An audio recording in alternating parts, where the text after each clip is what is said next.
William Henry Perkin. William Henry Perkin was born on March 12, 1838 in London, England. As a boy, Perkin's curiosity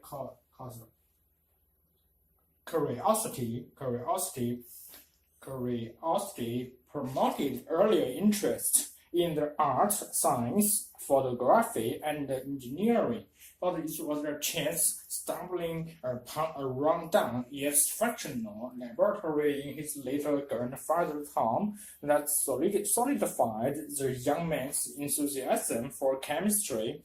As a student at the City of London School, Perkin became immersed in the study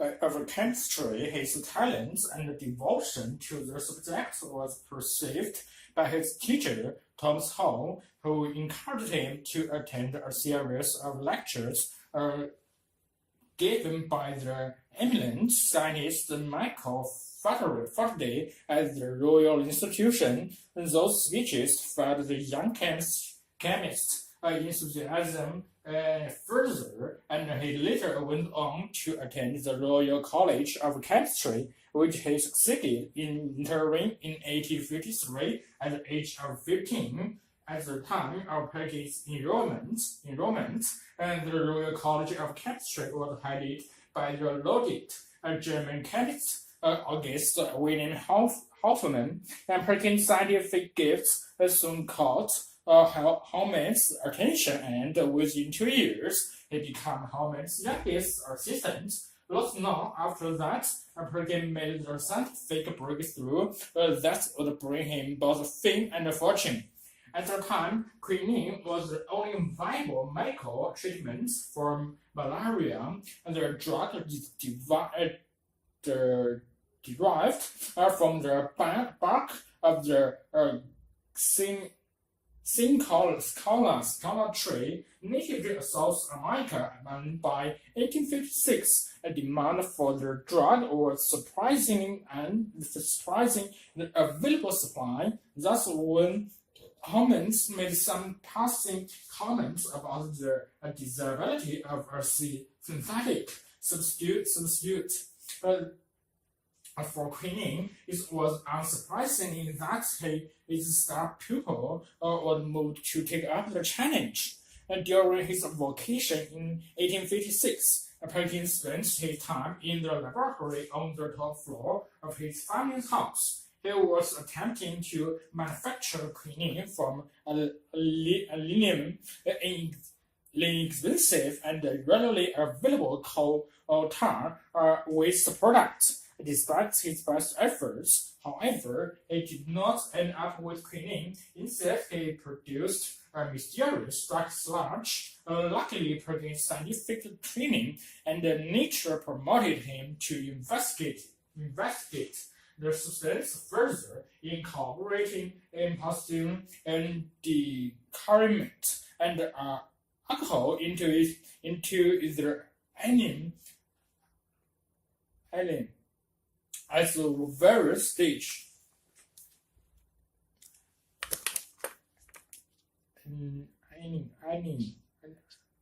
At the various stages of the experimental process, he finally produced a deep purple solution, and providing the truth of the famous scientist Louis Pasteur's words, chance favors only the prepared mind.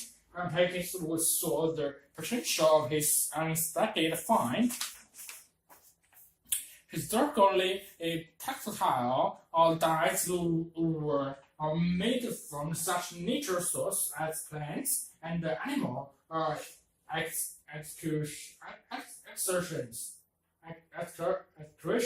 excretions. Some of these, such as the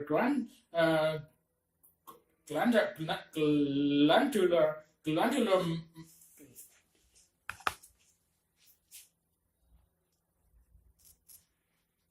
much of snails were difficult to obtain and outrageously expensive. Indeed, the purple color extracted from a snail was once so closely that in scientific society at the time only the rich could afford it. Further, nature dyes tend to be muddy in hue and fade quickly. It was against this backdrop that Perkin's discovery was made. Perkin quickly grasped that his purple solution could be used to color fabric, thus making it the world's first synthetic dye. Realizing the importance of his breakthrough, he lost no time in peddling it. But perhaps the most fascinating of all Perkin's research reactions to his find was his nearly instant revelation that the new dye had commercial possibilities. Perkins originally named his dye Terrain Purple, but it later became commonly known as Marvin, from the French for the plants used to make the color violet.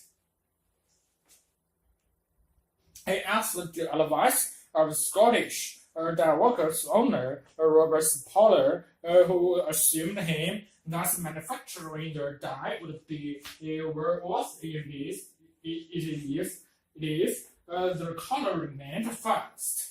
For example, would not fade, and the cost was relatively low. So, over the fierce objections of his mentor Holman, he left college to give birth to the modern chemical industry. With the help of his father and brother, Perkins set up a factory not far from London, utilizing the cheap and plentiful coal tar that was almost unlimited byproducts of London's gas street lighting. The dye workers began producing the world's first synthetically dyed material in 1857, and the company received a commercial boost from the Empress of France when she decided the new color flattered her. Very soon, Marvin was the necessary shade for all the fashionable ladies in that country. Not to be outdone, England's Queen Victoria also appeared in public, wearing a mauve gown, thus making it all the rage in England as well. The dye was bold and fast, and the public clamored for more. Perkins went back to join board. Although Perkins' fame was achieved and fortune assured by his first discovery, the chemist continued his research. Among other dyes he introduced were alien white in 1859 and alien black in 1868. And in the late 1860s, Perkins green. It is important to note that Perkins' synthetic dye discoveries had outcomes for beyond the merely decorative. Their dyes also become vital to medical research in many ways. For instance, they were used to stain previously visible metabolites and bacteria, allowing researchers to identify such bacteria as tuberculosis, cholera, and thorax. Artificial dyes continue to play a crucial role in today, and in what would have been particularly pleasing to Perkin, their current use is in the search for fighting against malaria.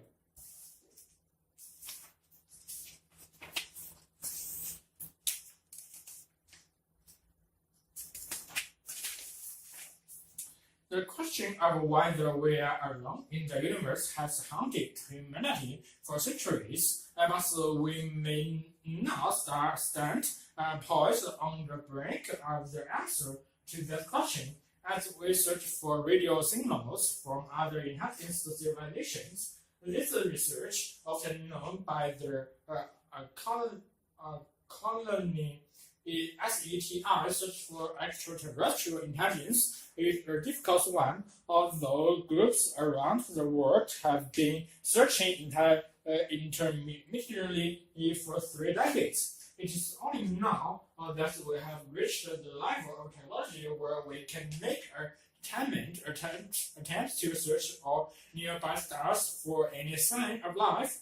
And the primary reason for the research is basic causality, the same causality about the nature world that drives our pupil science. We want to know whether we are alone in the universe. We want to know whether life evolves naturally if given the right conditions, or whether there is something very special about the Earth to have fostered the variety of life forms that we see around us on the planet. And the simple detection of the radio signal will be sufficient to answer this most basic of all questions. In their science, SETI and other called in their machinery of pure science, which is continually pushing out the horizon of our knowledge. However, there are other reasons for being interested in whether life exists as well. For example, we have had civilizations on Earth for perhaps only a few thousand years, and the threats of nuclear war and pollution over the last few decades have taught us that our survival may be tenuous. Will we last another 2,000 years, or will we wipe ourselves out? Since the lifetime of the planets like ours is several billion years, we can expect that if other civilizations do survive in our galaxy, then their ages will range from 0 to several billion years. Thus, any other civilizations that we hear from is likely to be far older on average than ourselves. The mere existence of such a civilization will tell us that long-term survival is possible and gives us some cause for optimism. It is even possible that the older civilization may pass on the benefits of their experience in dealing with the threats to survival, such as nuclear war and global pollution, and other threats that we haven't yet discovered. It is nothing whether we are alone, but SETI scientists adapt 2 ground rules. First, UFOs are unidentified flying objects are generally ignored since most scientists don't consider the evidence for them and to be strong enough to bear serious consideration. Although it is also important to keep an open mind in case any really convincing evidence emerges in the future. Second, we make a very conservative assumption that we are looking for a life form that is pretty well like us. Since if it differs radically from us, we will not recognize it as a life form, quite apart from whether we are able to communicate with it. In other words, the life form we are looking for may well have 2 green hands and 7 fingers, but this will nevertheless resemble us in that it should communicate with its fellows, be interested in the universe, live on the planet, obtain a star like our sun, and perhaps most restrictively have a chemistry like us based on carbon and water. Even when we make these assumptions, our understanding of other life forms is still severely limited. We do not even know, for example, how many stars have planets, and we certainly do not know how likely it is that life will arise naturally given the right conditions. However, when we look at the 100 billion stars in our galaxy, the Milky Way, and the 100 billion galaxies in the observable universe, it seems inconceivable that at least one of those planets does not have a life form on it. In fact, there are both educated guesses we can make using the little that we do know about the conditions for carbon-based life leads us to the estimate that perhaps 1 in 100,000 stars might have a life-bearing planet orbiting it. And that means that our nearest neighbors are perhaps 100 light years away, which is almost lethal in astronomical terms. In alien civilization could choose many different ways of sending information across the galaxy, but many of these two either require too much energy or Earth are severely attenuated were traversing the vast distance across the galaxy. It turns out that for a given amount of transmitted power, radio waves in the frequency range 1,000 to 3,000 MHz travel the greatest distance, and so all searches to this have concentrated on looking for radio waves in this frequency range. So far, there have been a number of searches by various groups around the world, including Australian searches using the radio telescope as per New South Wales. Until now, there have not been any detections from the few hundred stars which have been searched. The scale of the searches have been increased dramatically since which have been searched. The scale of the searches have been increased dramatically since 1992, when the U.S. Congress voted NASA $10 million per year for 10 years to conduct a thorough search for extraterrestrial life. Much of the money in this project is being spent on developing the special hardware needed to search many frequencies at once. The projects have two parts. One part is a targeted search using the world's largest radio telescopes. The American-operated telescope in Arecibo, Puerto Rico, and the French telescope in Nancy is sensitivity for signals in the frequency range 1,000 to 3,000 MHz. The other part of the project is an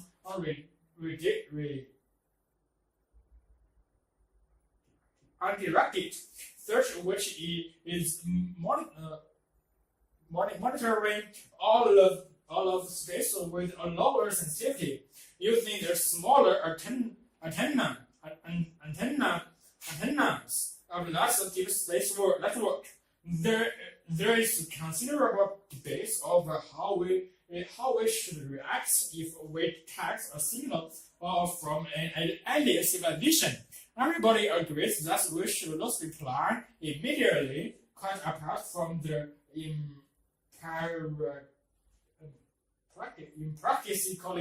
impracticality of sending a reply over such long distance as short notice. It raises a host of ethical questions that will have to be addressed by the global community before any reply could be sent. Would the human race face the culture shock if faced with a superior and much order of civilization? Luckily, there is no urgency about this. The star being searched are hundreds of light years away, so it takes hundreds of years for the signal to reach us, and the first few hundred years for us to reach them. It is not important then if there's a delay of a few years or decades, where the human race debates the question of whether to reply and perhaps carefully drafts a reply. A history of the tortoise. If you go back far enough, everything lived in the sea. At the various points in evolutionary history, in enterprising individuals in many different animal groups move us on to the land, sometimes even to the most parched deserts, taking their own private seawater with them in blood and cellular floods. In addition to the reptiles, birds, mammals, and the insects which we see all around us. Other groups that have succeeded out of water include scorpions, snails, crustaceans such as woodlouse and land crabs, millipede, and centipede, the spiders and the various worms. And we mustn't forget the planet. Without whose prior invasion of the land, none of other migrations could have happened. Moving from water to land involved a major redesign of every aspect of life, including breathing and reproduction. Nervousness, a good number of thoroughgoing animals later turned around, abandoned the hard-earned terrestrial retooling and returned to the water again. The seals have only gone part of the way back. They show us what's the intermediate. It must have been like on the way to extreme cases such as whales and dolphins. Whales, including the small whales we call dolphins, and the dolphins with their claws in the manatees cease to be linked creatures altogether and reverted to the former marine habits of their remote ancestors. They don't even come ashore to breed. They do, however, still breathe air, having never developed anything equivalent to their gills of their annual marine incarnation. Turtles went back to the sea a very long time ago, and like a vertebrate, returned to the water. They breathe air, however, they are, in one respect, less fully given back to the water than whales or dolphins, for turtles still leave their eggs on beaches. There is evidence that all modern turtles are descended from terrestrial ancestors which lived before most of the dinosaurs. There are two key fossils called Ant and dating from earlier dinosaur times, which appear to be close to the ancestors of the all modern turtles and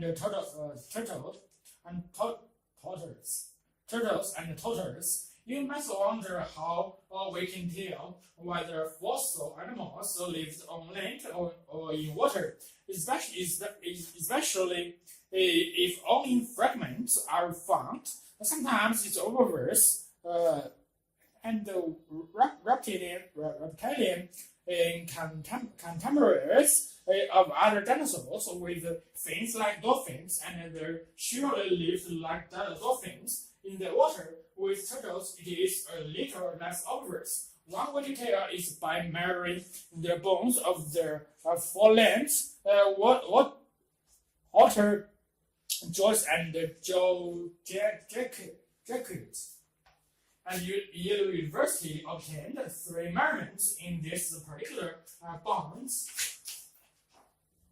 Of 71 species of living turtles and tortoises, they used a kind of triangular graph purport to plot the 3 measurements against one another. As the length tortoise species formed a cluster of points in the upper parts of the triangle. All the water turtles cluster in the lower parts of the triangular graph. There were low overlap. Except when they added some species that spend time both in water and on land. Sure enough, this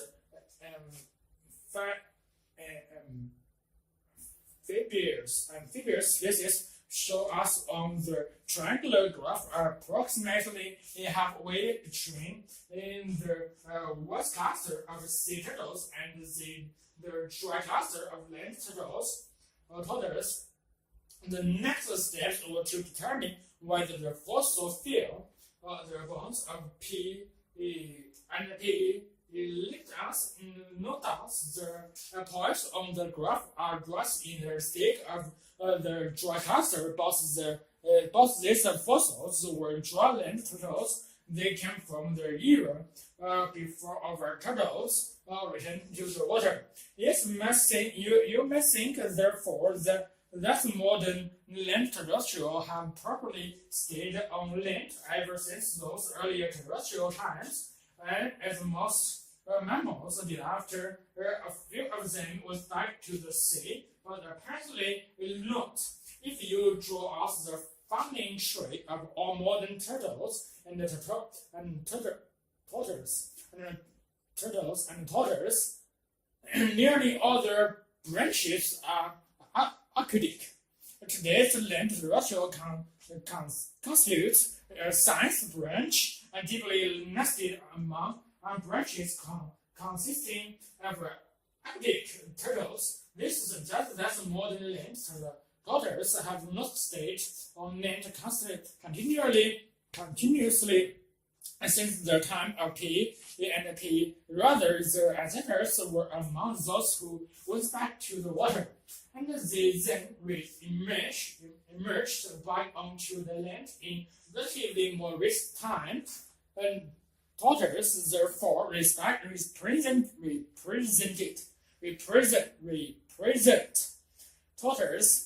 therefore represents a remarkable doctrine in common with all mammals, reptiles, and birds. Their remote ancestors were marine fish, and before that, various more or less worm-like creatures stretching back still in the sea to their primeval bacteria. Later ancestors lived on land and stayed there for a very large number of generations. Later ancestors still evolved back into the water and become sea turtles. And finally, they returned yet again to the land as turtles, some of which now live in their deserts of driest of deserts.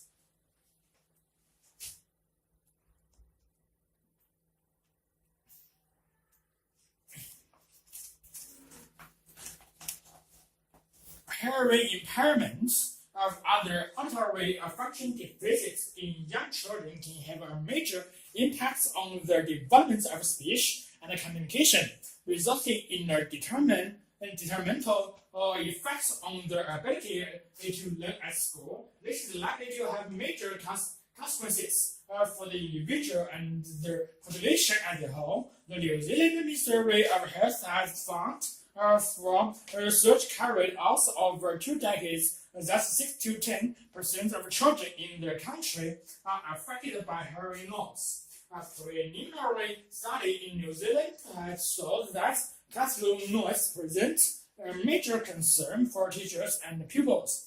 Modern teaching practices, the organization of desks in the classroom, per classroom acoustics, and the mechanical means of ventilation, such as air conditioning air conditioning units, it all contributes to the number of children unable to comprehend the teacher's voice. Education researchers Nelson and Solly have also suggested that recent trends in learning often involve collaborative interaction of multiple minds and tools such as individual perception of information. This all amounts to heightened activity and noise levels, which have the potential to be particularly serious for children experiencing auditory function deficits. noise in classrooms can only exacerbate their difficulty in comprehending and processing verbal communication with other children and institutions from the teacher. Children with auditory function deficits are potentially falling to learn to their maximum potential because of noise levels generated in classrooms. The effects of noise on the ability of children to learn efficiently in typical classroom environments are now the subjects of increasing concern. The International Institute of Noise Control Engineering on the advance of the World Health Organization has established an international working party which includes New Zealand to evaluate noise and vibration control for schoolrooms, where the detrimental effects of noise in classroom situations are not limited to children experiencing disability. It is also with a disability that affects the processing of speech and verbal communication could be extremely valuable. The auditory function deficits in question include hearing impairment, autistic spectrum disorders, and attention deficit disorders. Autism is considered a neurological and general lifelong disorder that causes discrepancy in the way information is processed. This disorder is characterized by interlinking problems with social imagination, social communication, and social interaction. According to Gen Z, this affects their ability to understand and relate in difficult ways to people, understand events and objects in the environments, and understand or respond to sensory stimuli. Autism does not allow learning or thinking in the same way as in children who are developing normally. Autistic spectrum disorders often result in major difficulty in comprehending verbal information and speech processing. Those experiencing in this disorder often find sounds such as crowds, noise, and the noise generated by machinery painful and distressing. This is difficult to scientifically quantify, as such extrasensory stimuli vary greatly from one autistic individual to another, but a child who finds any type of noise in their classroom or learning space intrusive is likely to be adversely affected in their ability to process information. The attention deficit disorder are indicative of neurological and genetic disorder and are characterized by difficulties with sustaining attention, efforts, and persistence, organization skills, and disinhibition. And children experiencing these disorders find it difficult to scream out important information and focus on everything in their environment rather than attending to a single activity. Background noise in the classroom becomes a major distraction, which can affect their ability to concentrate. Children experiencing the auditory function deficits can often find speech and communication very difficult to isolate and process when set against the high levels of background noise. These levels came from outside activities that penetrate the classroom structure, from teaching activities and other noise generated inside, which can be exaggerated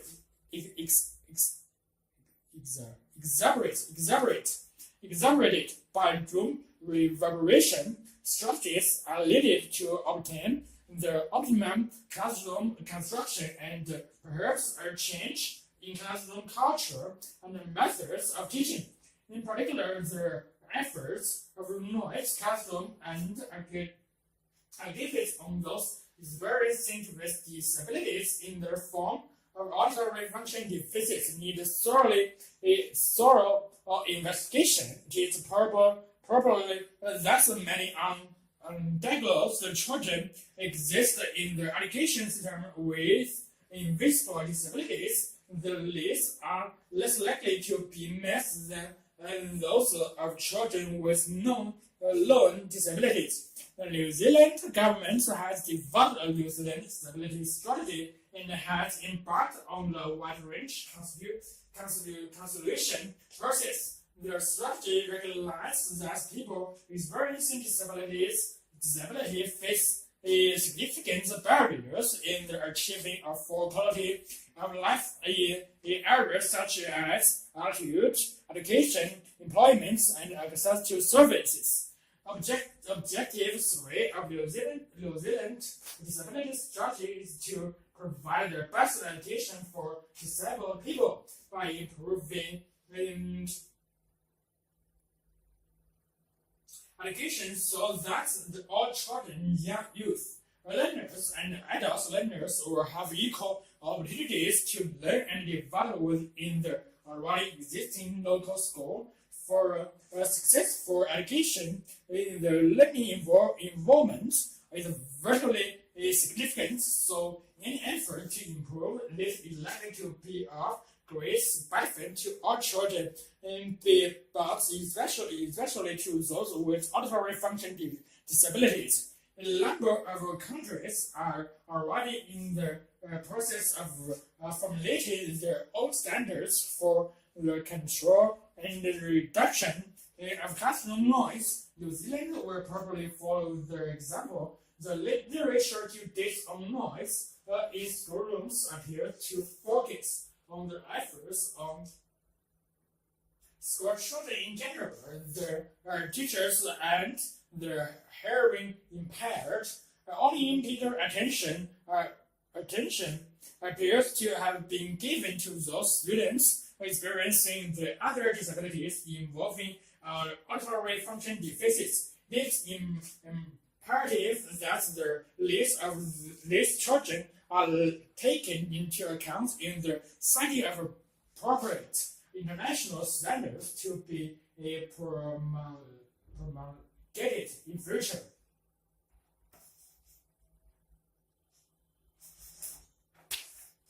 Venus in transit. June 2004 saw the first passage, known as the transit of planets Venus across the face of the Sun in 122 years. Transits have helped us shape overview of the whole universe. As healthy copper and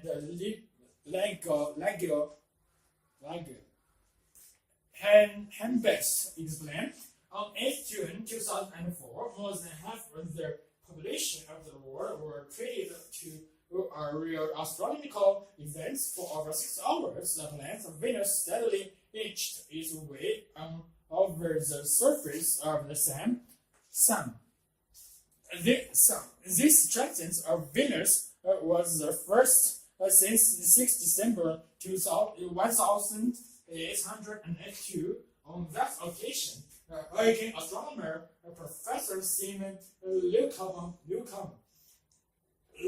led a party to South Africa to observe the event.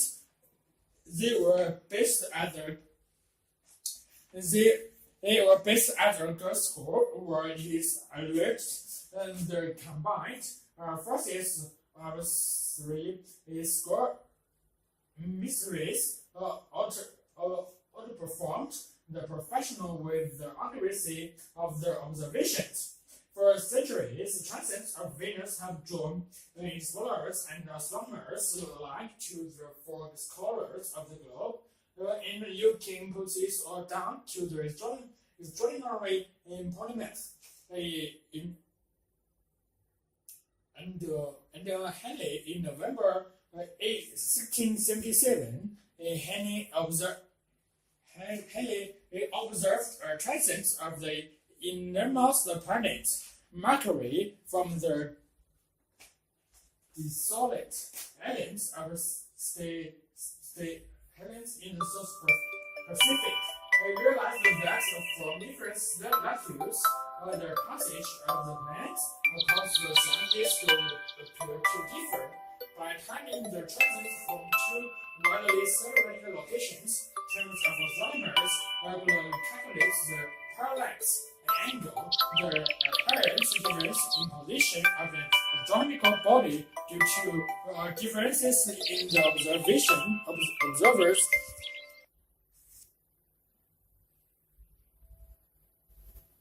Position. Calculating this angle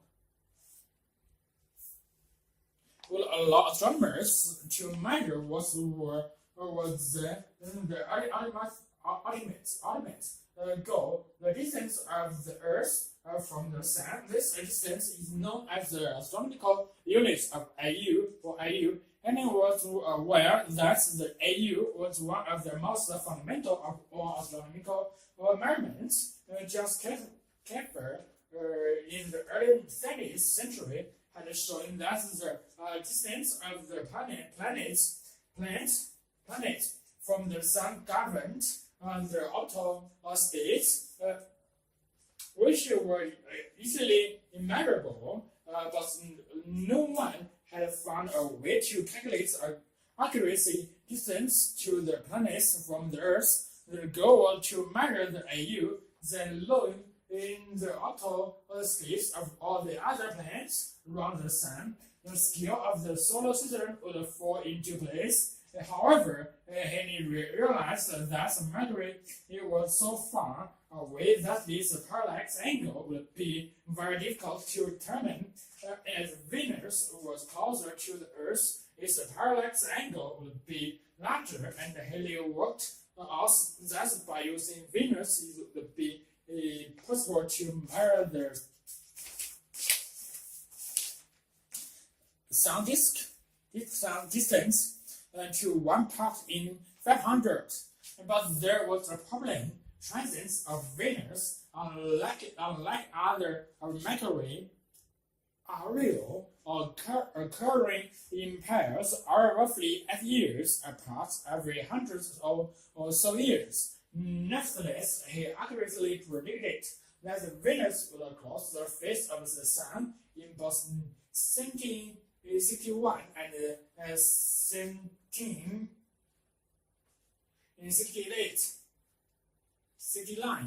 though he didn't survive to see either.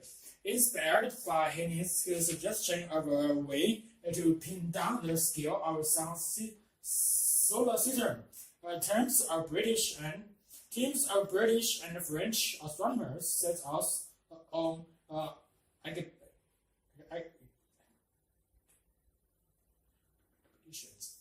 expeditions to places as diverse as India and Siberia.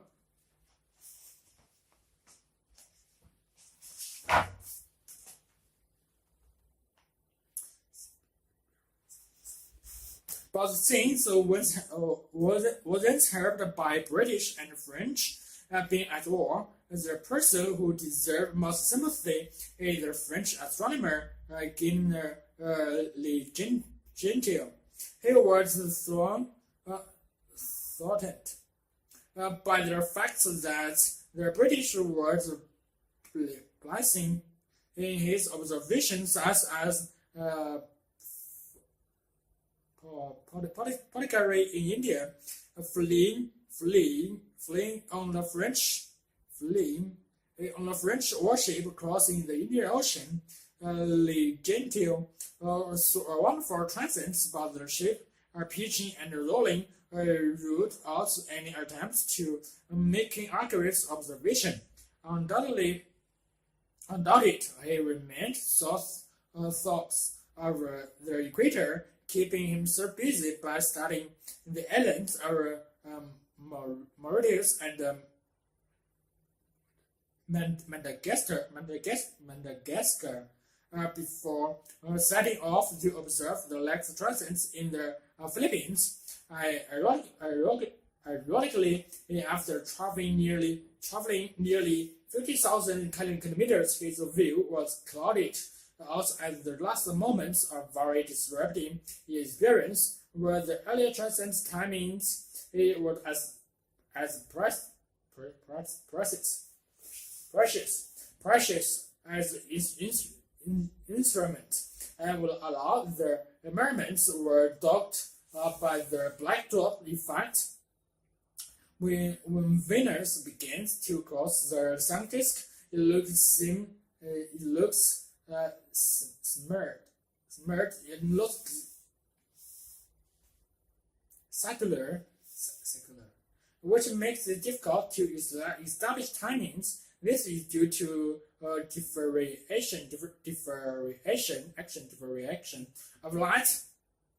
And the second problem is that Venus exhibits a halo of light when it is seen just outside of the sun disk, where this showed astronomers that Venus was surrounded by a thick layer of gases refracting in sunlight around it. But effects made it impossible to obtain accurate timings.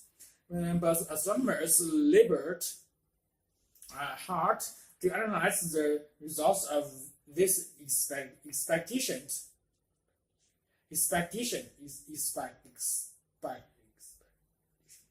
to observe Venus transits. John Franzen, the director of the Berlin observatory, finally determined a value for the AU based on all these parallax measurements. 153 million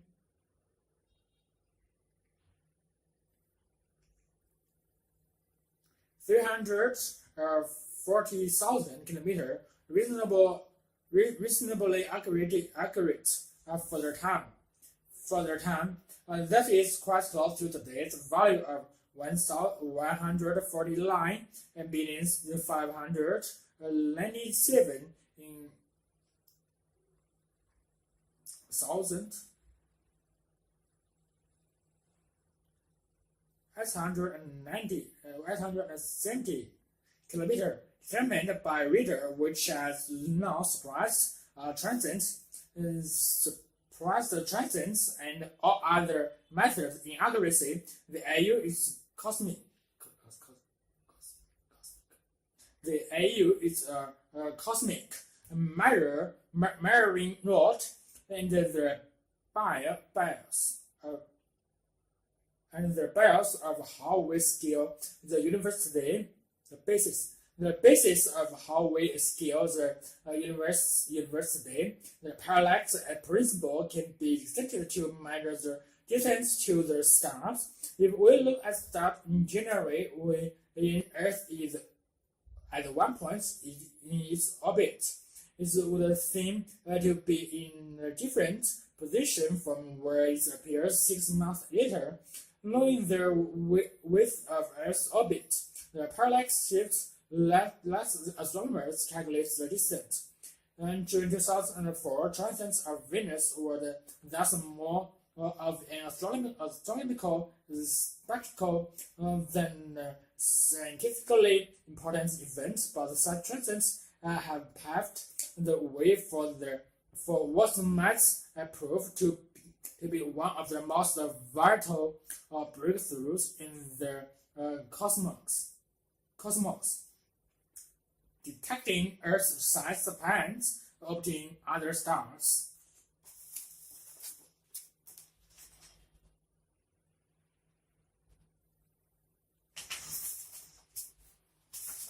And neuroscience reveals how to think differently. In the last decades, a revolution has occurred in the way that scientists think about their brain, and we now knew that the decisions humans make can be traced on the varying patterns of neurons in specific parts of the brain. This discovery has led to the field known as neurocomics.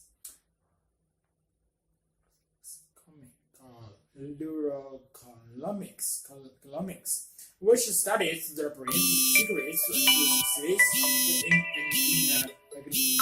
economic environment.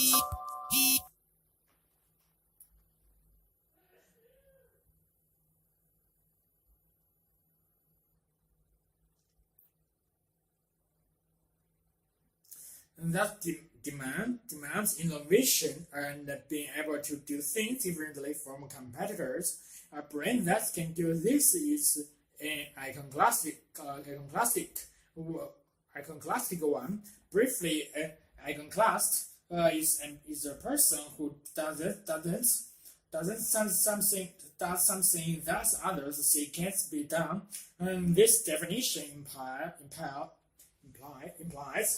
that iconoclasts are different from other people, but more precisely, it is their brains that are different in three distinct ways: perception and fear response and social intelligence. Each of these three functions utilize a different circuit in the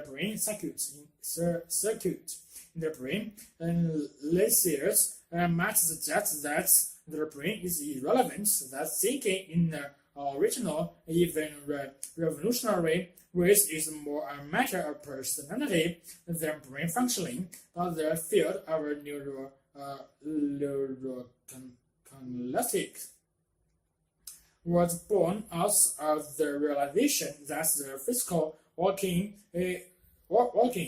of the brain place limitations on the way we make decisions. By understanding these constraints, we began to understand why some people march to a different drumbeat. The further thing to realize is that the brain suffers from limited resources. It has fixed energy budgets, about the same as for 40-watt light bulb. So it has evolved to work as efficiently as possible. This is where most people are impeded from being an iconoclast. For example, when confronted with information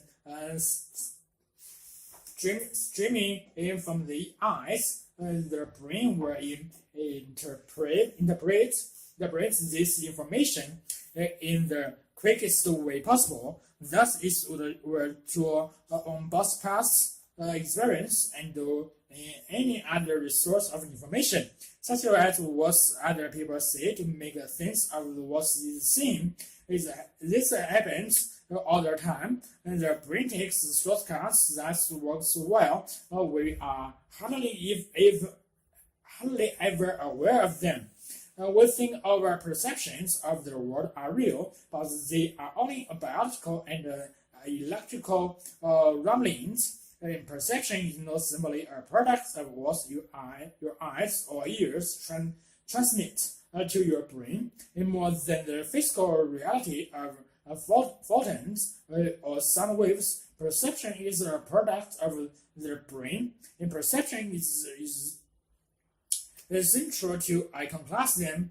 Iconoclasts see things differently to other people. Their brains do not fall into efficiency pitfalls as much as the average person brain. Iconoclasts either because they were born that way or through learning, and have found ways to work around the perceptual shortcuts that plague most people.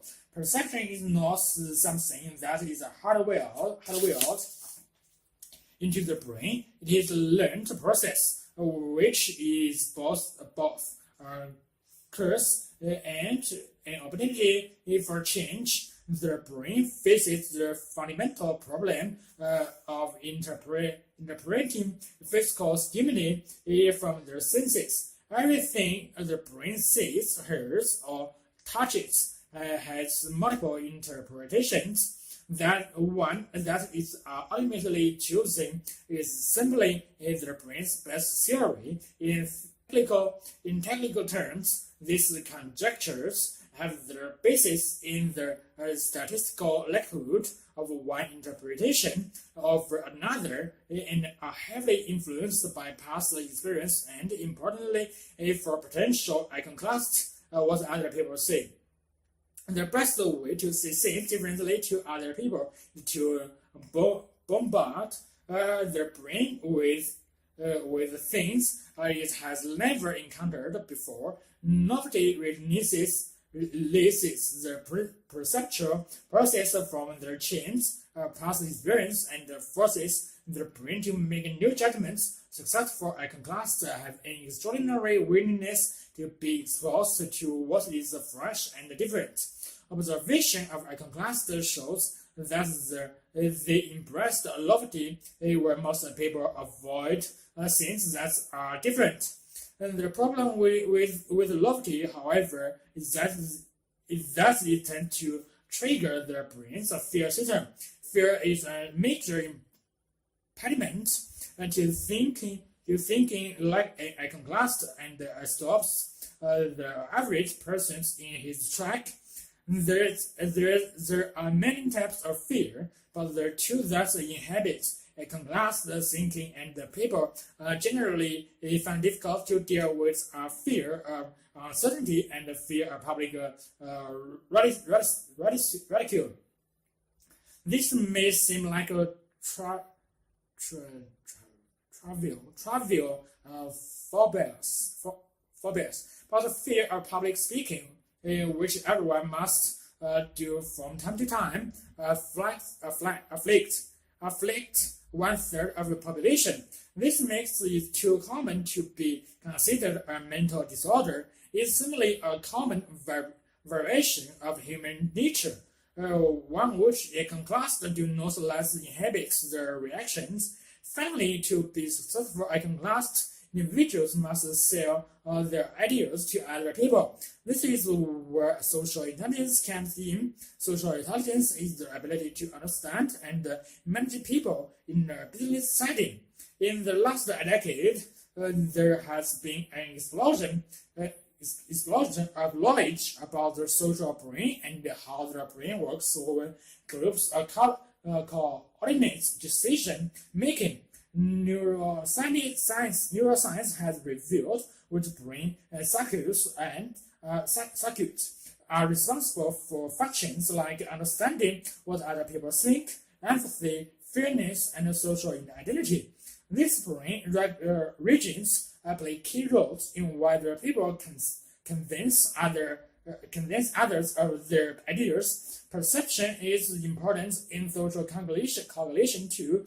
The perception of someone's enthusiasm or reproduction can make or break a deal. Understanding how perception becomes intertwined with social decision making, and so why successful iconoclasts are so real. Iconoclasts creates new opportunities in every area, from artistic expression to technological to business. The supply, creativity, and innovation not easily accomplished by communities. Rules aren't important to them. Iconoclasts face alienation and failure, but can also be a major success to any organization. It is crucial for fixes in any field to understand how the iconoclast mind works.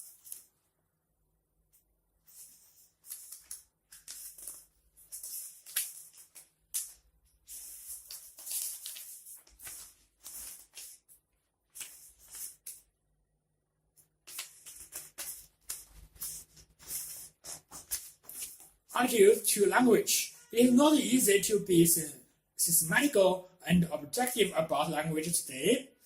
Language study, popular linguistic debates regularly deteriorate into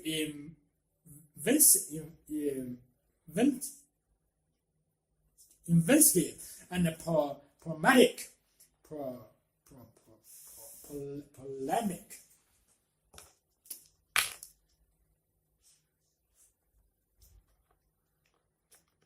Language belongs to everyone, so most people feel they have a right to hold an opinion about it.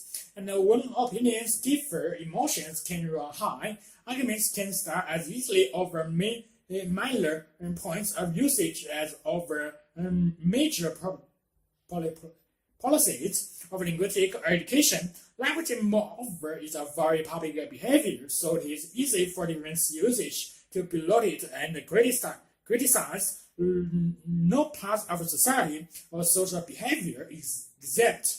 Linguistic factors influence how we judge personality, intelligence, social status, education standards, job attitudes, and many other areas of identity and social survival. As a result, it is easy to hurt or to be hurt. When language used as in feeling attracted, in its most general sense, prescriptive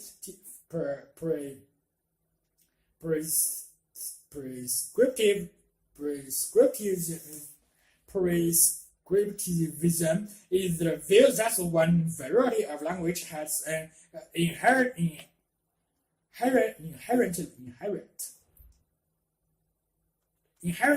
higher value than others, and that this ought to be imposed on the whole of the speech community. The view is propounded, especially in relation to grammar and vocabulary, and frequently with reference to pronunciation. The variety which is favored in this account is usually a version of the standard written language, especially as encountered in literature or in the formal spoken language, which most closely reflects this style. Adherents to this variety and are said to speak or write correctly.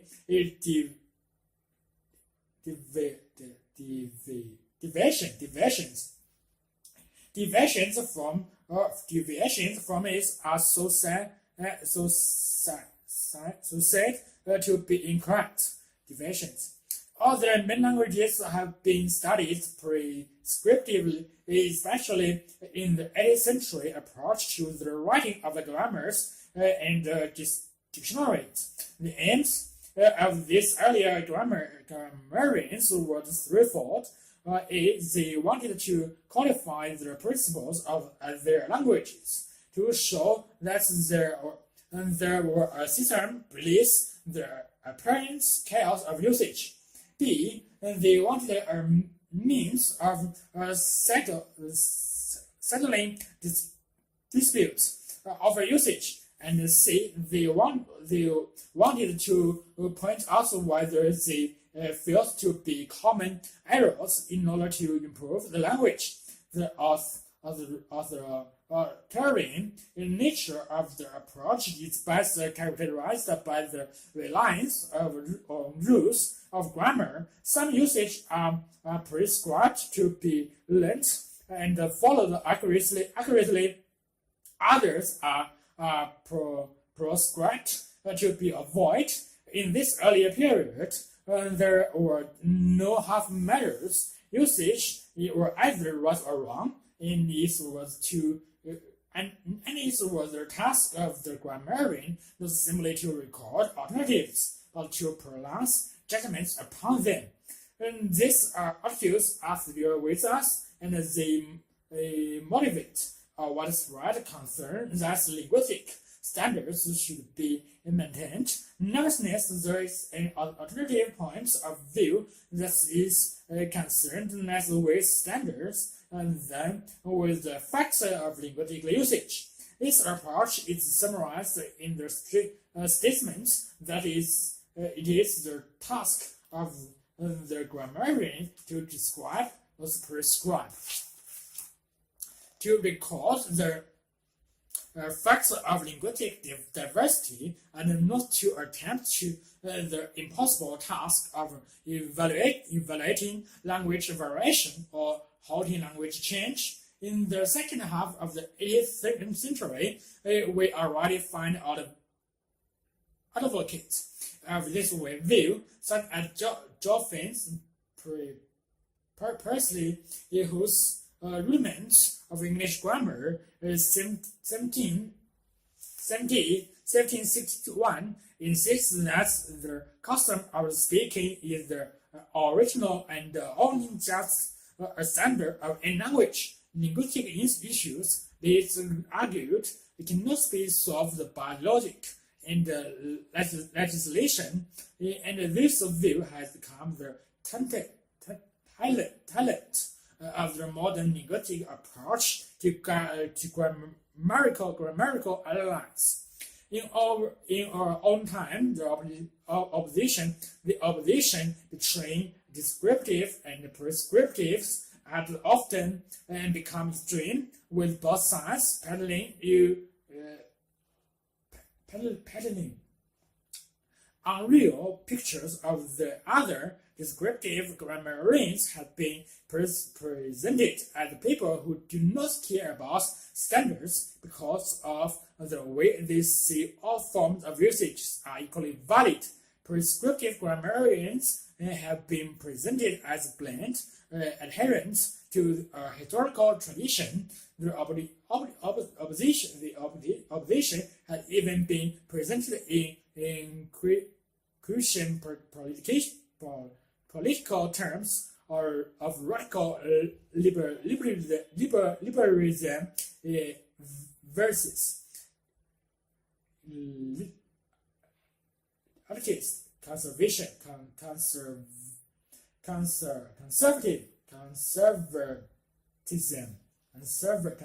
conservatism,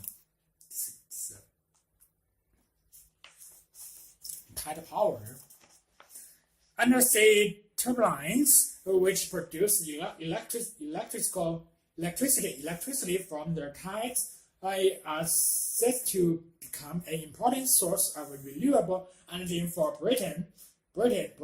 It is still too early to predict the extent of the impact they may have, but other signs are that they will play a significant role in the future, operating on the same principle as wind turbines. The power in sea turbines comes from tidal currents, which turn blades similar to ships' propellers. But unlike wind, their tides are predictable and the power impulse is constant.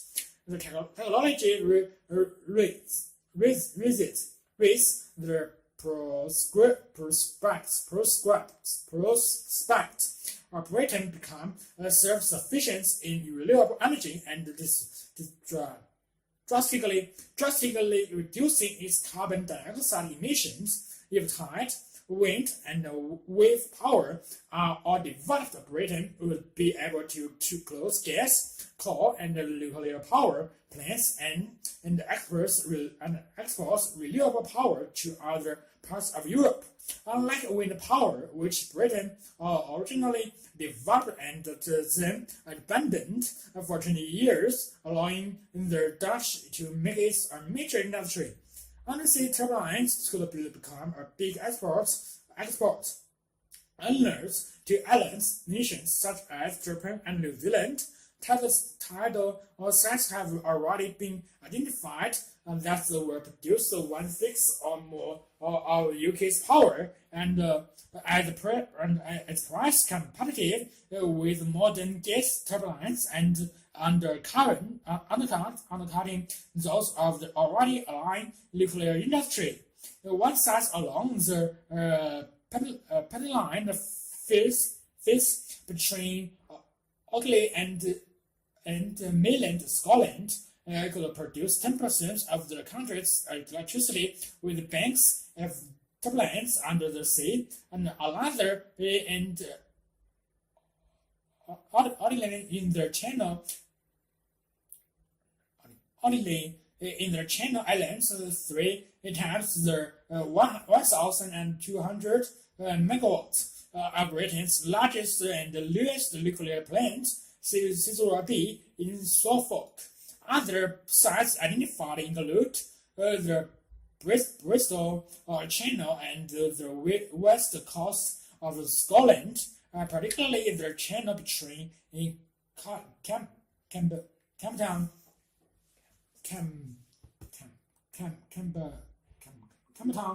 and Lost in Ireland. Work on design for a new turbulence place and sites were advanced at the University of Scotland's Sustainable Energy Research Group. The first station is expected to be installed off Plymouth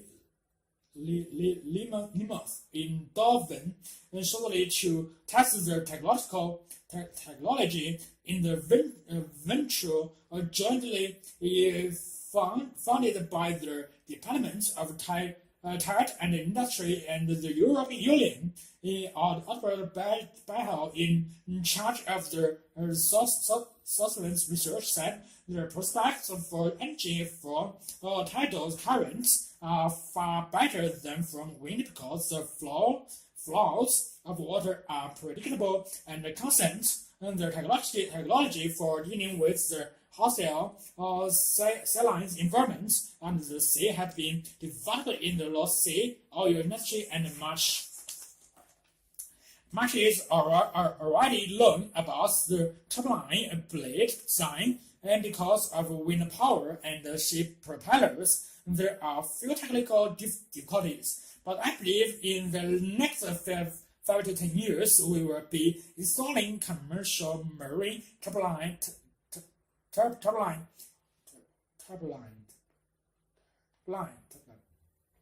farms. Thus, has been awarded.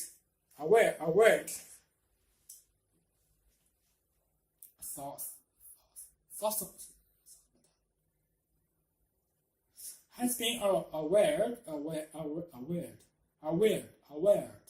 awarded 215,000 pounds over 3 years to develop the turbulence, and is working with marine current turbulence subsidiary Ready Power. On the Lithiumos projects, EU research has now identified 106 potential sites for tidal power. 8% around the coast of Britain. The best sites are between islands or around heavily identified coasts where there are strong tidal currents. Marine turbulence place leads to be only 1/3 of the size of wind generator to produce 3 times as much power. The blades will be about 20 meters in diameter, so around 30 meters of water is required.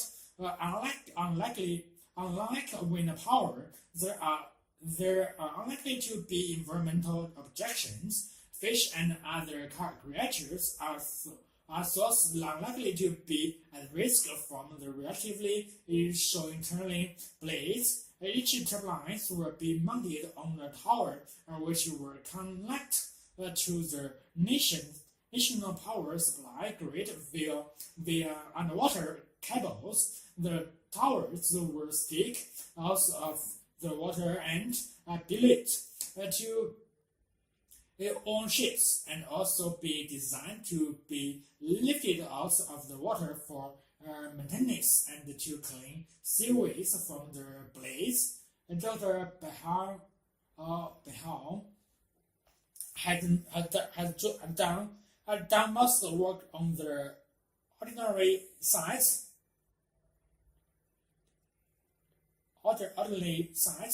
where there are powerful currents. The signal undersea turbine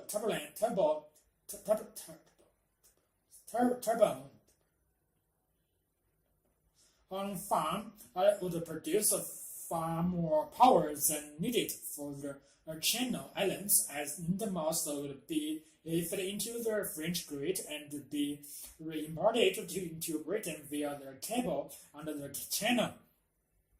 One technical difficulty is cavitation. and where low pressure behind a turning and blades causes bubbles. This can cause a vibration and damage the blades of the turbine. So the right side, we have to test a number of blades taps to avoid this happening, or at least make sure it does not damage the turbines into the blade turbines and reduce performance. Another slight concern is submerged debris floating into their blades. So far, we do not know how much of the problem it might be.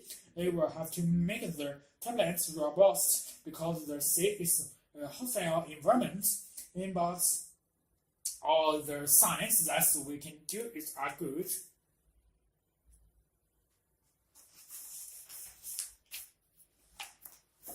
Information theory, the big idea. Information theory lies at the heart of everything from DVD players and the genetic code of DNA and the physicals of the universe and is most fundamental. It has been central to the development of the science of communication, which enables data to be sent electrically and has therefore a major impact on our lives. In April 2002, an event took place which demonstrated one of the many applications of information theory. The space probe of Voyager 1, launched in 1977, had sent back spectacular images of Jupiter and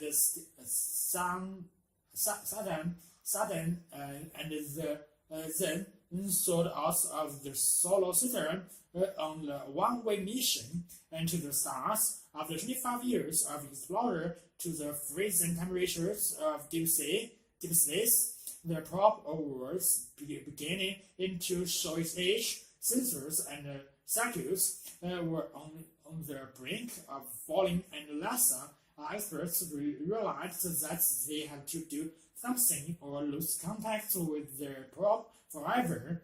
The solution, however, to get a message to Voyager 1 to instruct is to use spires to change their falling path. With their probe 12 billion kilometers from Earth, this was not an easy task. By means of a radio dish belonging into NASA Deep Space Network, the message was sent out into a depth of space. Even traveling at the speed of light, it took over 11 hours to reach the target, far beyond the orbit of Pluto. Incredibly, the little probe managed to hear the faint call from its home planet and successfully made the switch over. It was the longest distance repair job in history and a triumph for the NASA engineers, but it also highlighted the astonishing power of the telescopes developed by American communications engineer Clyde Salem, who had died just a year earlier. But in 1916, in Paddle Sky, Michigan, Salem solved earlier talents for math and for building gadgets, and made breakthroughs in the foundations of computer technology. With their students were at laboratories, Shannon developed information theory, but the resulting claim in the 1940s, he single-handed created an entire science of communication, which has since invite its ways into a host of applications, from DVDs to satellites communications to barcodes or any area, in short, where data had to be conveyed rapidly is accurately. This all seems like years away from their down-to-earth use. Shannon's original had for his work, which began when he was a 12 or 22 years old graduate and nearing students at the prestigious Institute of Technology in 1939. It sets out with an apparently simple aim to pin down the precise meanings of the concepts of information. The most basic form of information, Shannon argued, is whether something is true or false, which can be captured in the binary unit or bit of the form of 1 or 0. Having identified these fundamental units, Shannon sets about define any otherwise vague ideas about information and how to transmit it from place to place. In the process, he discovered something surprising. It is always possible to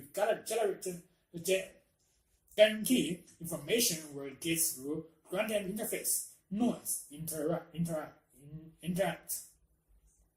Noise usually means unwanted sounds which interfere with genuine information. Information theory generalizes this idea via pheromones that capture the effects of noise with mathematical perception. In particular, Shannon showed that noise sets a limit on the rates at which information can pass along communication channels will remain error-free. This rate depends on the relative strength of the signal and the noise traveling down to communication channel, and on its capacity, its bandwidth, and the resulting units given in units of bits per second, and is the absolute maximum rate of error-free communication in given signal strength and noise level.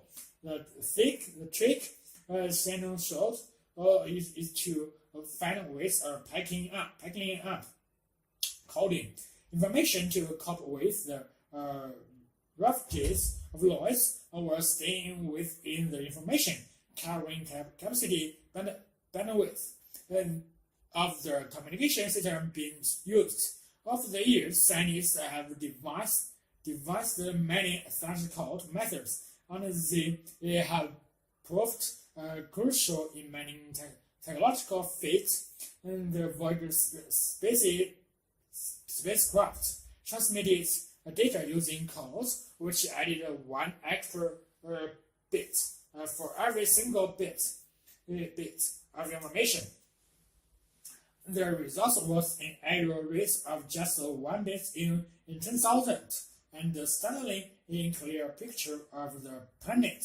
Other codes have become part of our everyday life, such as the universal product code or barcode, which is a simple error detecting system that ensure supermarkets check out leaders and can raise the price if they own, say, a crumpled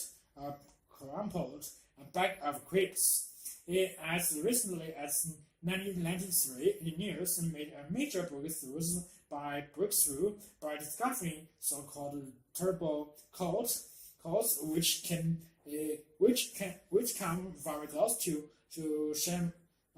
Shannon's ultimate limits for the maximum rates that data can be transmitted reliably, and now play a key role in the mobile video phone revolution.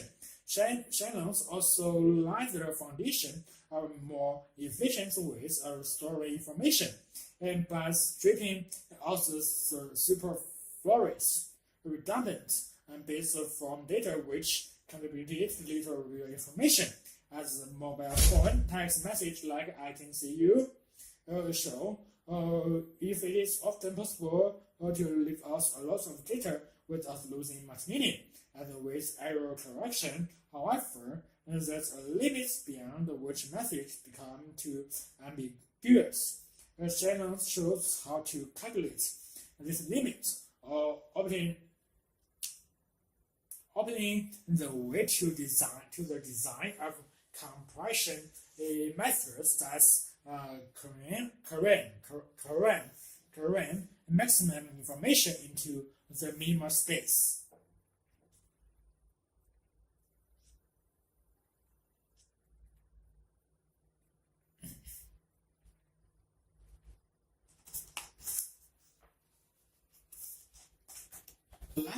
Life and work of Marie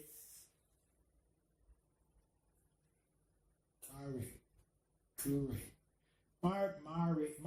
is probably the most famous woman scientist who has ever lived.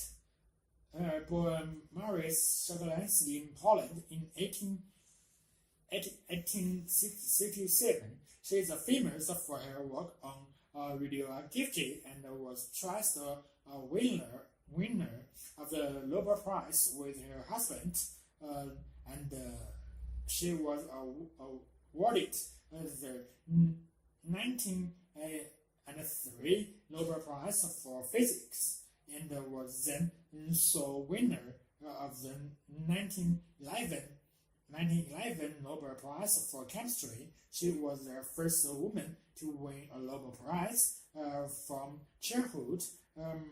Marie was remarkable for her prodigious memory, and at the age of 16, won a global medal on the competition.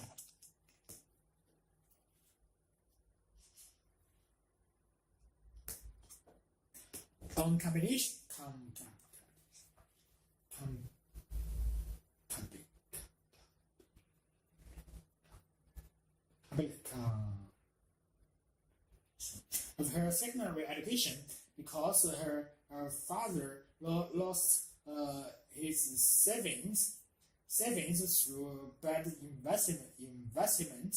She then had to take a work as a teacher. From her earnings, she was able to finance her sister Brownie's medical studies in Paris, on the understanding that Brownie would in turn lead her to get an education. In 1891, this promise was fulfilled, and Mario went to Paris and began to study at the Sorbonne, the University of Paris. She often worked far into the night and lived on little more than bread and butter and tea. She came first in the examination in the physical science in 1893, and in 1894 was placed second in the examination in mathematical science. It was not until the spring of the year that she was introduced to period. Their marriage in 1895 marked the start of the partnership that was soon to achieve results of world significance following her discovery in 1896 of a new phenomenon, which Marie later called radioactivity. Marie Curie decided to find out if the radioactivity discovered in uranium was to be found in other elements. She discovered that this was true for thorium. Turning her attention to minerals, she found her interest drawn to pitch plate mineral, whose radioactivity is superior to that of pure uranium and could be explained only by their presence in the aura of small quantities of an unknown substance of very high activity. Prince Carrier joined her in the work that she had undertaken the resolve of this problem, and thus led to the discovery of the new elements, polonium and radium, were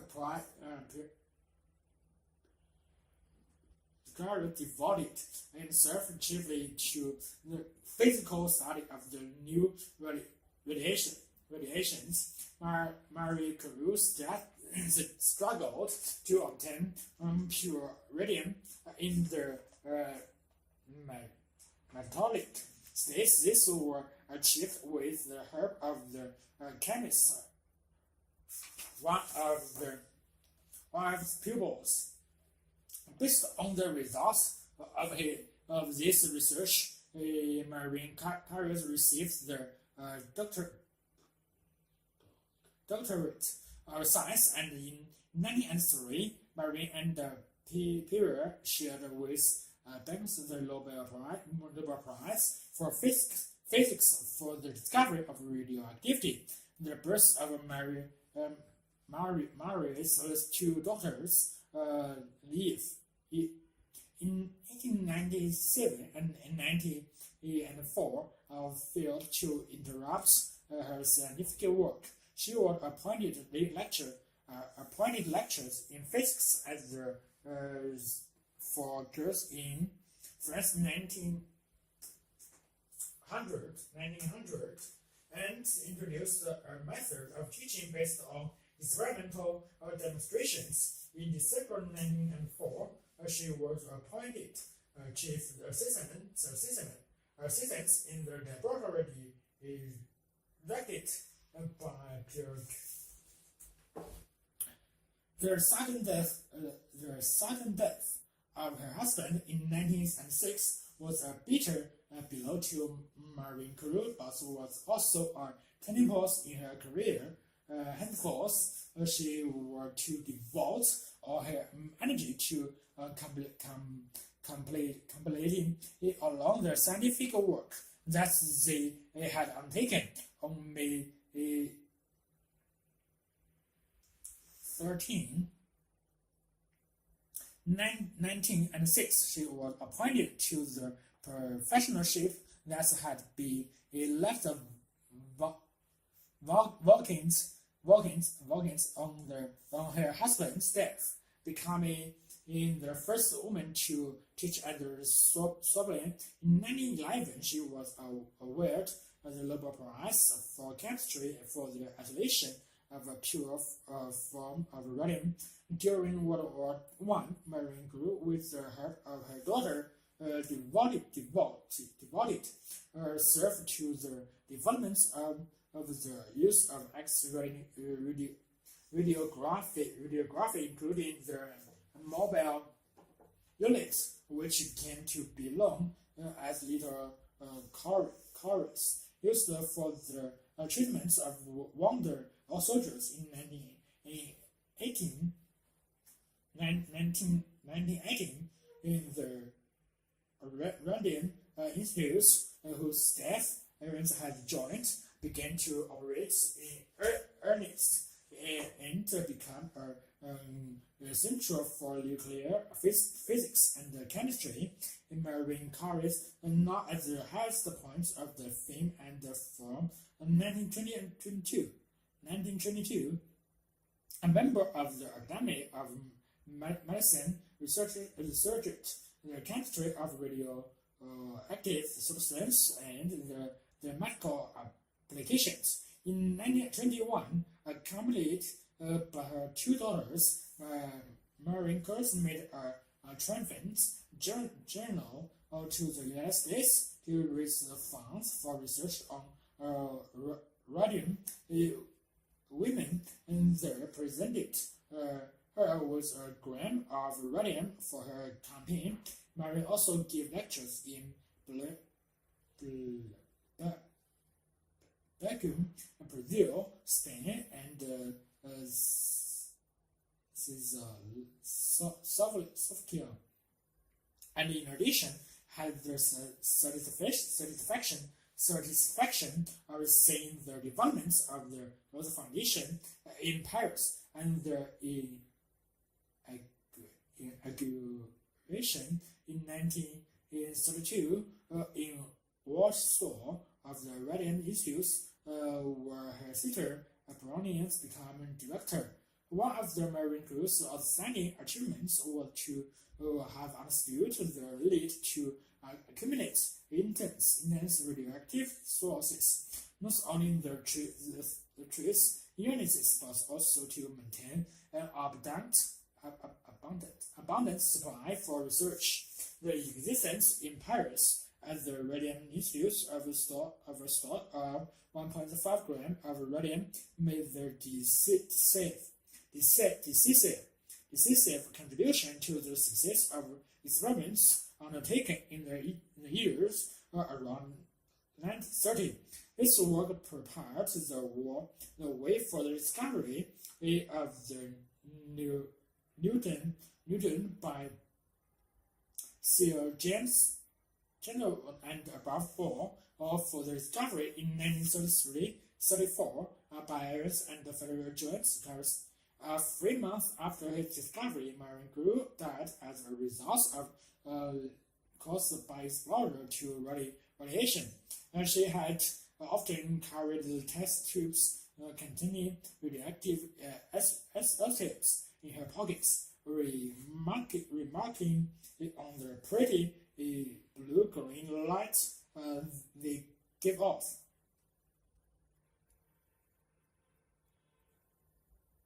Remarking on the pretty blue-green light they give off.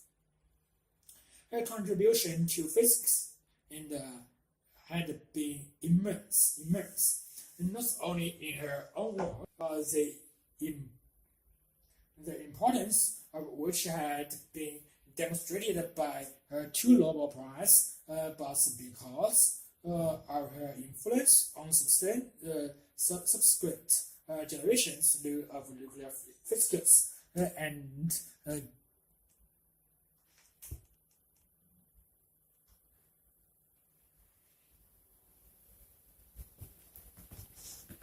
chemists.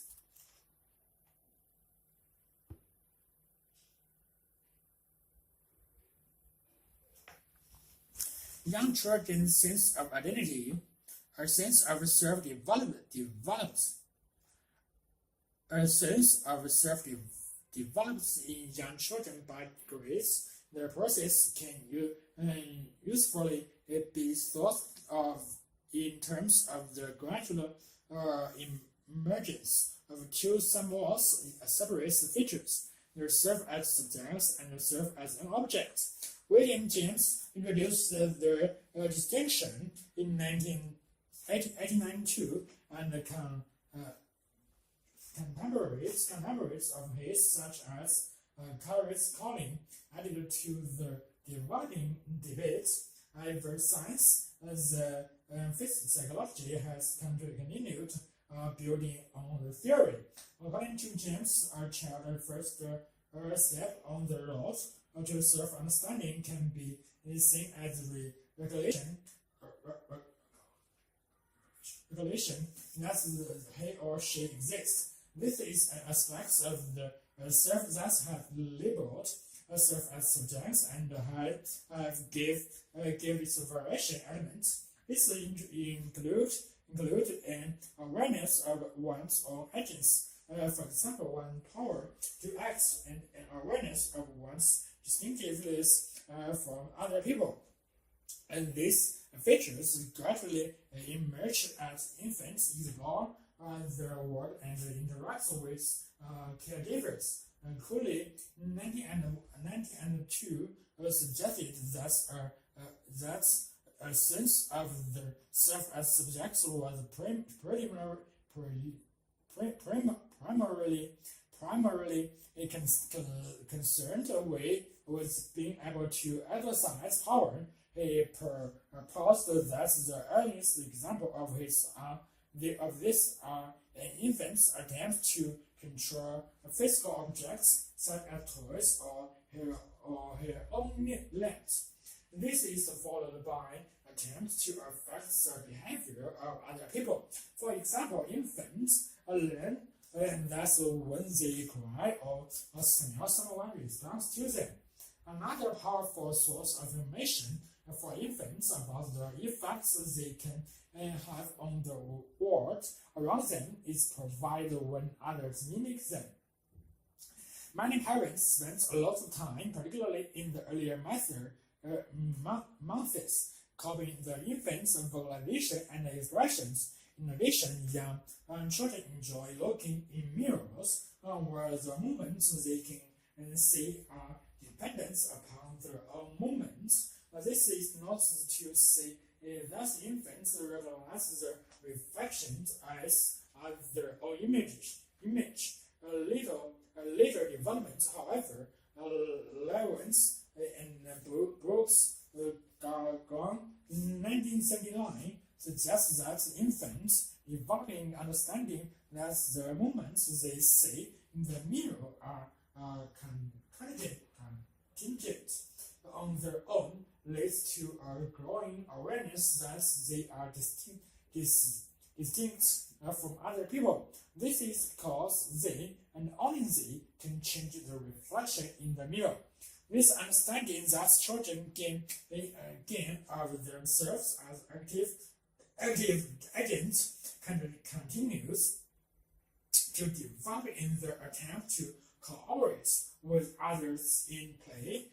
June 1988 points out that it is in such day-to-day relationships and interactions that the child's understanding of his or herself emerges.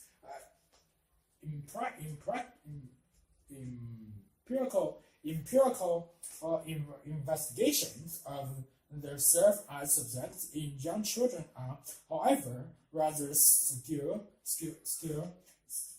because of difficulties of communication. Even if young infants can reflect on their experience, they certainly cannot express these aspects of self directly. Once children have acquired a certain level of self-awareness, they begin to place themselves in a whole series of categories, which teachers play such an important part in defining them uniquely as themselves.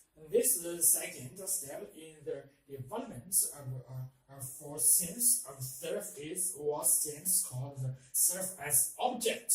This has been seen by many to be the aspects of the self which is mostly influenced by social elements, since it is made up of social rules such as students and brother colleges and characteristics which derive their meaning from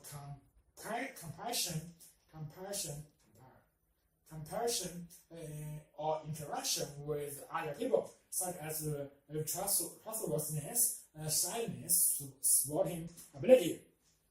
Cooley and other researchers suggested a close connection between a person and his own understanding of their identity and other people's understanding of it. Cooley believed that people build up their sense of identity from the reactions of others to them and from the view that they believe others have of them. He called the self as objects and the looking glass self. And since people tend to see themselves as they are reflected in others, in 1934 went even further and saw the self and the social world as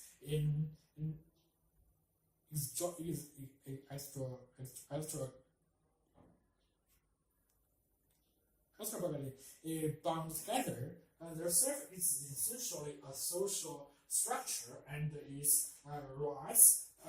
arises in social experience. It is impossible to convince of a self arising outside of a social experience. Lewis and Brooks argued that an important developmental milestones is reached when children become able to realize themselves visually without the support of the same contingent movement. This regulation occurs around the second birthday. In one experiment, Lewis and Brooks, 1979, in some red powder on the nose of children who were playing in front of a mirror, and then observed how often they touched their nose. The psychologist reasoned that if the children knew what they usually look like, they would be surprised by their unusual red mark and would start touching it. On the other hand, they found that children of 15 to 18 months are generally less able to realize themselves unless other cues such as movements are present. Finally, perhaps the most graphical expressions of self-awareness in general can be seen in the displays of reach, which are most common from 18 months to 3 years of age. In the longitudinal study of groups of 3 or 4 children, Blossom increased sharply between the age of 1 and 2 years. Often the children's disagreement involved a struggle over a toy that none of them had played with before or after their time of war. The children seemed to be disputing the ownership rather than wanting to play with it. Although it may be less marked in other societies, the link between the sense of self and of ownership is a notable feature of childhood in Western societies.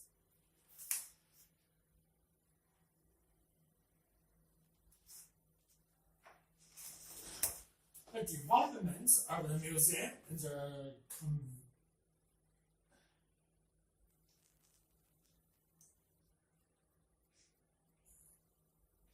the conviction that historical relics provide infallible testimony about the past is rooted in the 90s and the earlier 20th centuries, when science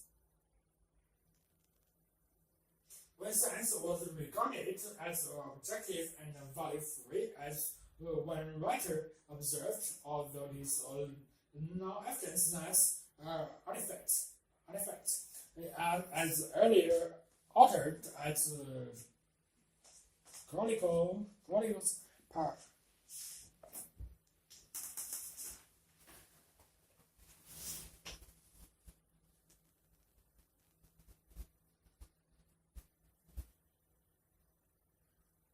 Public faith in the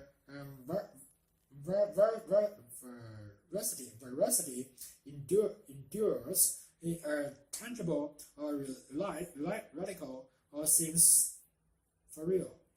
Such conviction was until recently reflected in museum displays. Museums used to look, and still do, much like storage.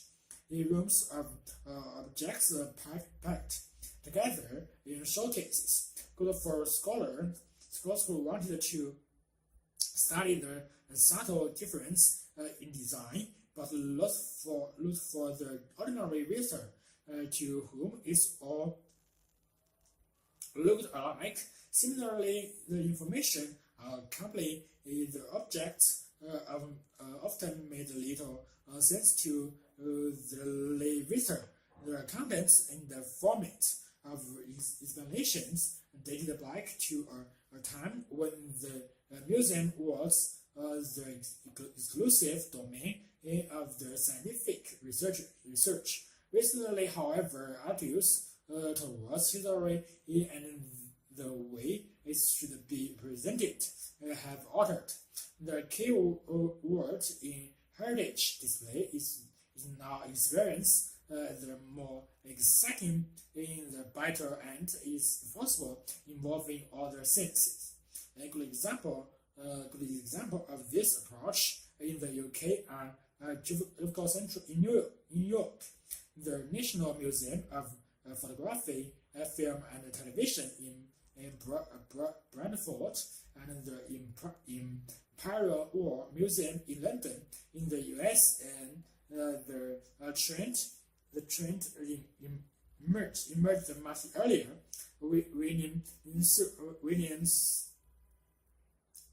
Williamsburg has been a prototype for many heritage developments in other parts of the world. No one can predict where the process will end on so-called heritage sites. The re-entrance of historical events is increasingly popular, and computers will soon provide a virtual reality experiences which will present visitors with a vivid image of a period of their choice, in which they themselves can act as if part of the historical environment. Such developments have been criticized as intolerable vulgarization, but the success of many historical theme parks at similar locations suggests that the majority of the public does not share this opinion. In the related developments, the sharp distinction between museum and the historic sites on the one hand, and theme parks on the other, is gradually evaporating. They already borrow ideas and concepts from one another.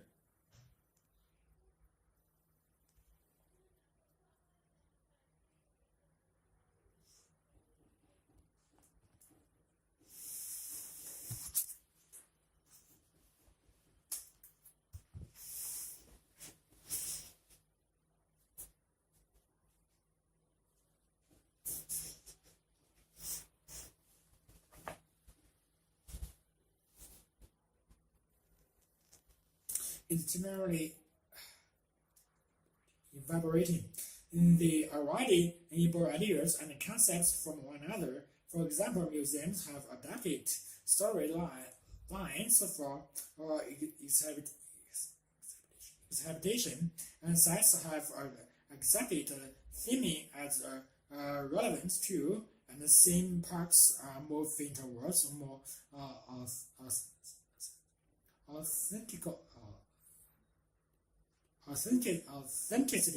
authenticity and research-based representation. In zoos, animals are no longer kept in cages, but in great space, either in the open air or in enormous greenhouses, such as the jungle and deserts environments in Bargaans Zoo in Holland. This particular trend is regarded as one of the major developments in the presentation of natural history in the 20th century. Theme parks are undergoing other changes too, as they try to present more serious social and cultural issues and move away from fantasy. This development is response to market focus, and although museums and heritage sites have a special, rather distinct role to fulfill, they are also operating in a very competitive environment where visitors make choices on how and where to spend their free time.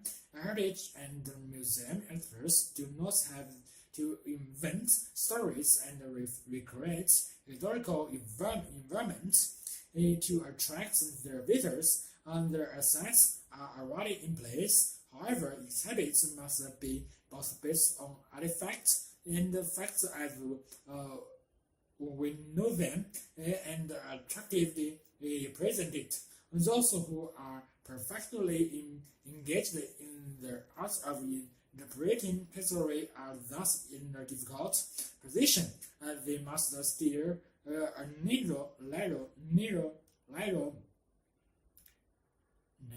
narrow course between the demands of evidence and attractiveness, especially given the increasing need in the heritage industry for income generating activities. It could be claimed that in order to make everything in heritage more real, historical accuracy must be increasingly altered. For example, is depicted in the Indonesia Museum with Malay facial features because this correspond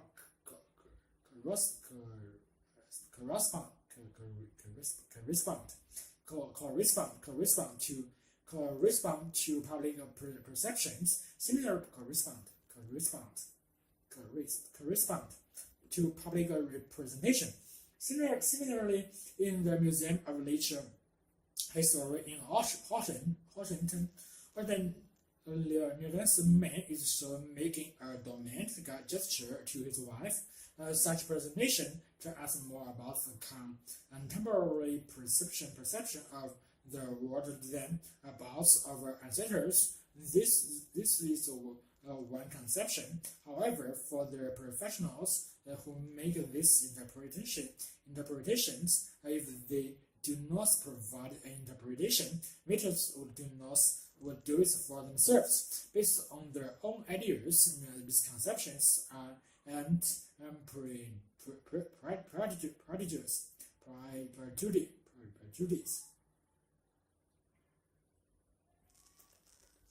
prejudice. And no matter how exciting the results, it would contain a lot of more bias than the presentations provided by experts. Human bias is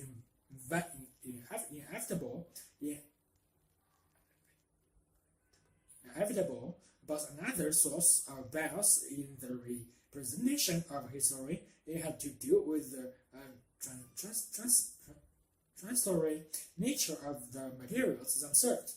The simple fact is that not everything from history survives the historical process.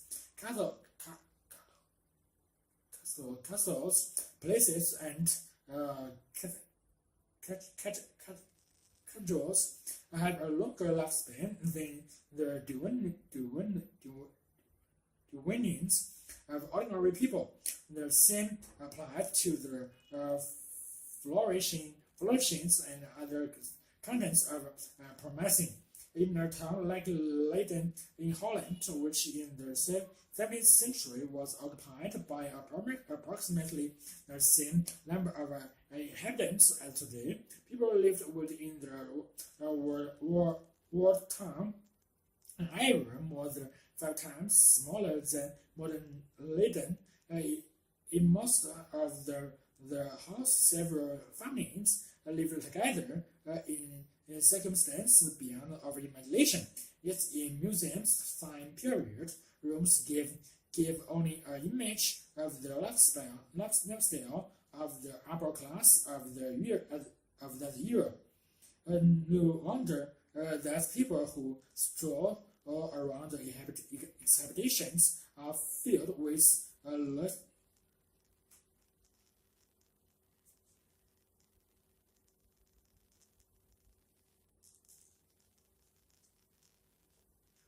the evidence in museums indicates that life was so much better in the past. The notion is induced by their bias in its representation in museums and heritage centers.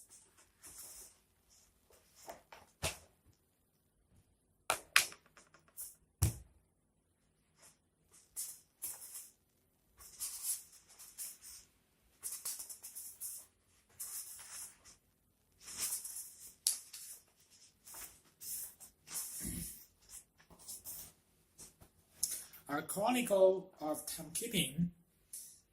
According to archaeological evidence, at least 5,000 years ago, and then long before the advent of the Roman Empire, the Babylonians began to measure time, introducing calendars to coordinate in communal activities on plans the shipments of goods and in particular to regulate planting and harvesting. And they based their calendars on 3 nature cycles: the solar day, marked by the successive periods of light and darkness as the Earth rotates on its axis; the lunar month, following the phase of the moon as it orbits the Earth; and the solar year, defined by the changing seasons that accompany our planet's revolution around the sun. Before the invention of artificial lights, the moon had a greater social impact, and for those living near the equator in particular, its waxing and waning was more conspicuous than the passing of the seasons. Hence, the calendars that were developed at the lower latitudes were influenced more by the lunar cycle than by the solar year. In more northern climes, however, where seasonal agriculture was practiced, the solar year became more crucial as the Roman Empire expanded northward. It organized its activity charts for the most part around the solar year. Centuries before the Roman Empire, the Egyptians had formulated a municipal calendar having 12 months of 30 days, with 5 days added to approximately to the solar year. Each period of 10 days were marked by the appearance of special groups of stars called decans. At the rise of the star Sirius just before sunrise, which occurred around the all-important annual flooding of the Leo, 12 decans could be seen spinning in the heavens. The cosmic significance, the Egyptians placed in the 12 decans lead them to develop a system in which each interval of darkness and later each interval of daylight were divided into a dozen equal parts. These periods become known as temporal hours because the duration varied according to the changing length of day and light with the passing of the seasons. Summer hours were long, winter ones short, only at the spring and autumn equinoxes.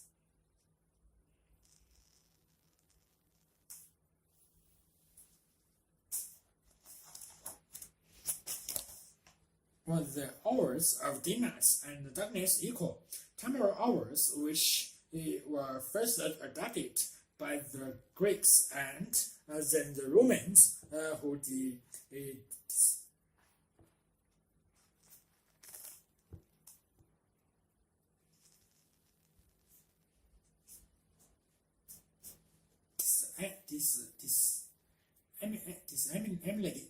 them through Europe, remained in use for more than 2,005 years. In order to track temporal hours during the day, inventors created sundials, which indicates time by the length or direction of the sun's shadow.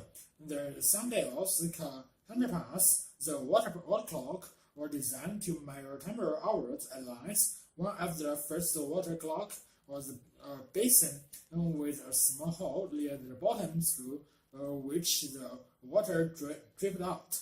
And the falling water level acknowledged the passing hour as it dipped below our lines inscribed on the inner surface. Although these devices performed satisfactorily around the Mediterranean, they could not always be dependent on in the cloudy and often freezing weather of Northern Europe. The advent of the mechanical clock means that although it could be adjusted to maintain temporal hours, it was naturally suited to keeping equal ones. With this, however, arose the question of when to begin counting, and so in the early 40th century, a number of systems evolved. The schemas that divided the day into 24 equal parts varied according to the style of the count. Italian hours began at sunrise, Babylonian hours at sunrise, astronomical hours at midday, and the Greek clock hours. Either for some large public clocks in Germany at midnight, eventually those were surprised by small clock or French hours, which splits the day into 12 hours periods, commencing at midnight.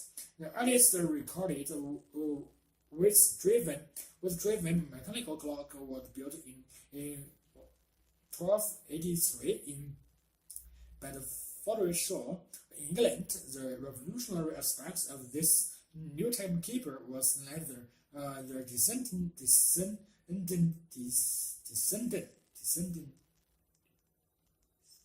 descending in width that provided its motive force rather than gear wheels, which had been around for at least 1,300 years.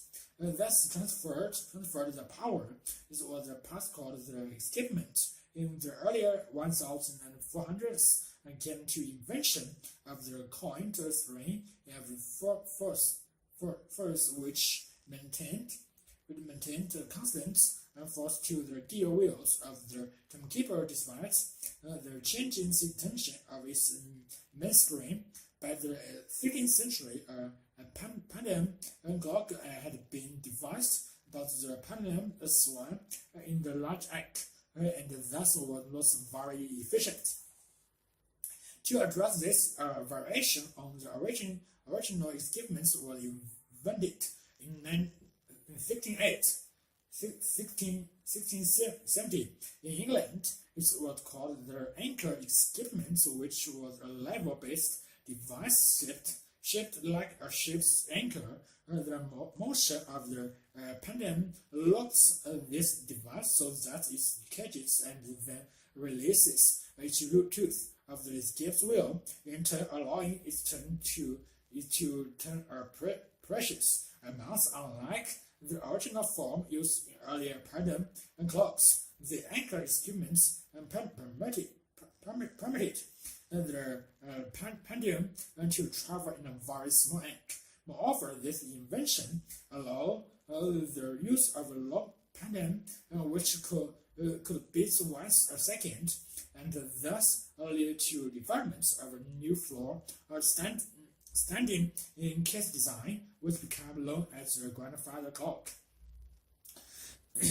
Today, highly accurate timekeeping instruments that beats from most electrical devices. Nearly all computers contain a quarters clock, crystal clock to regulate the operation. Moreover, not only do time single bit down from global positioning system, satellites collaborate. Their functions of precision in navigation equipment.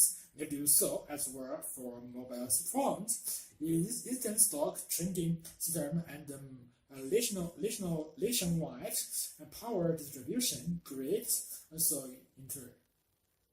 integral or have this time-based technologies become to day-to-day existence that our dependency on them is recognized only when they fail to work.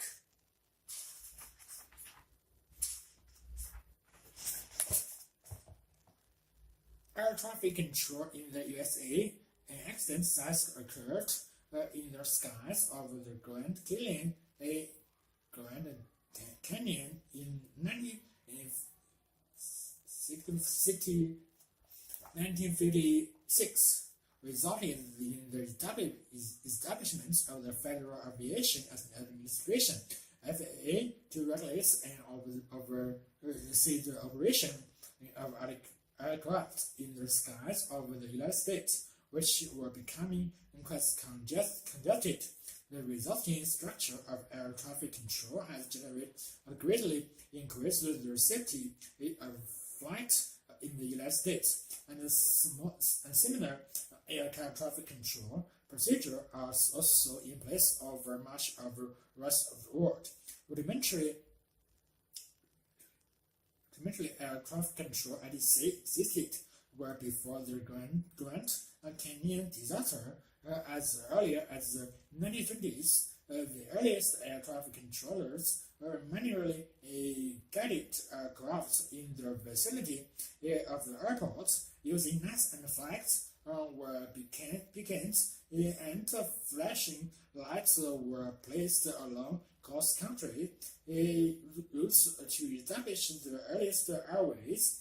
However, this purely visual system was useless in bad weather, and by the 1930s, radio communication was coming to use for ADC. The first region to have something approximately today's ADC was New York City, with other major metropolitan areas following soon after. In the 1940s, ADC centers could take advantage of the newly developed radar and improved radio communication through brought about by the Second World War, but the system remained rudimentary. It was only after the creation of the FAA that the full-scale regulation of American airspace took place, and this was fortunate for the advent of the jet engine suddenly resulted in a large number of very fast planes, reducing pilot merging in error and particularly demanding some sets of rules to keep everyone well separated and operating safely in the air. Many people think that ADC consists of a row of controllers sitting in front of the radar screens as the national airports, telling arriving and departing air traffic what to do. This is a very incomplete part of the picture. The FAA realized that the airspace of the United States would at any time have many different kinds of planes flying for many different purposes in a variety of weather conditions, and the same kind of structure will lead to accommodate all of them. To meet this challenge, the following elements were put into effect. First, the ADC extends over virtually in the entire United States. In general, from 365 meters above the ground and higher, the entire country is a blanket by controlled airspace. In certain areas, mainly near airports, controlled airspace extends down to 215 meters above the ground, and in the immediate vicinity of the airports, all the way down to the surface. Controlled airspace is that airspace in which FAA regulation apply as well. In controlled airspace pilots around are bound by fewer regulations. In this way, the interaction in the recreational pilots who simply wishes to go flying feel for a while without all the restrictions imposed by the FAA has only to stay in uncontrolled airspace below 365 meters, where the pilots who does want the protection afforded by ATC can easily enter the controlled airspace. The FAA then recognizes two types of operating environment, including meteorological conditions. Flying would be permitted under visual flight rules (VFR), which suggests a strong reliance on visual cues to maintain an acceptable level of safety for visibility. In necessitate a sense of instrumental flight rules.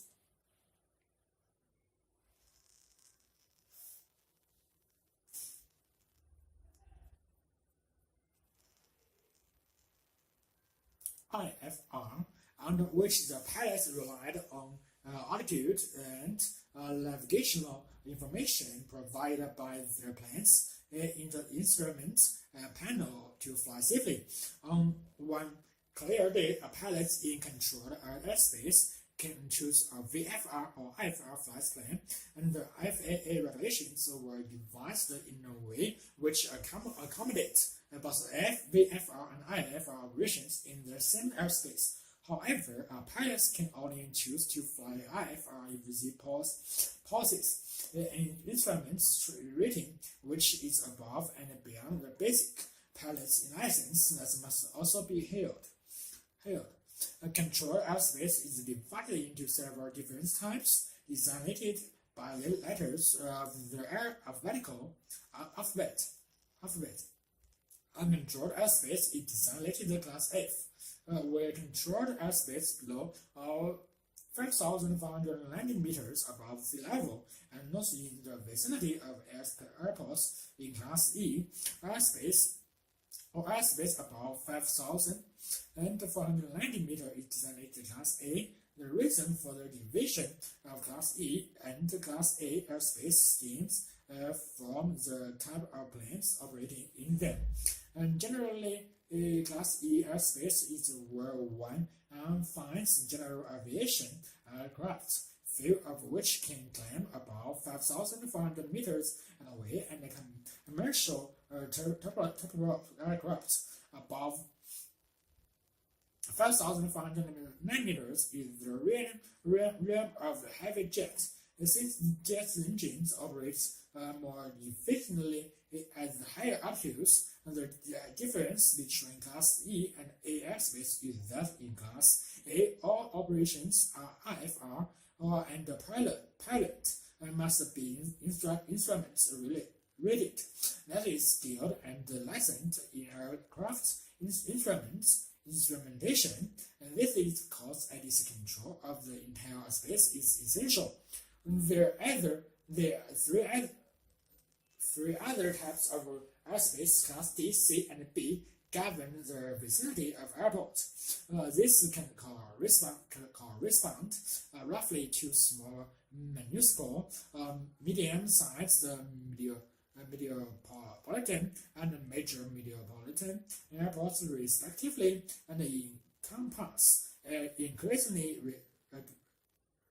rigorous sets of regulations. For example, all VFR pilots have to do to enter a Class C airspace is established two-way radiation contact with ATC. No explicit permission from ATC to enter is needed, although the pilots must continue to obey all regulations governing VFR flights to enter Class B airspace, such as on approach to major metropolitan airports, and in places ATC clearance is required.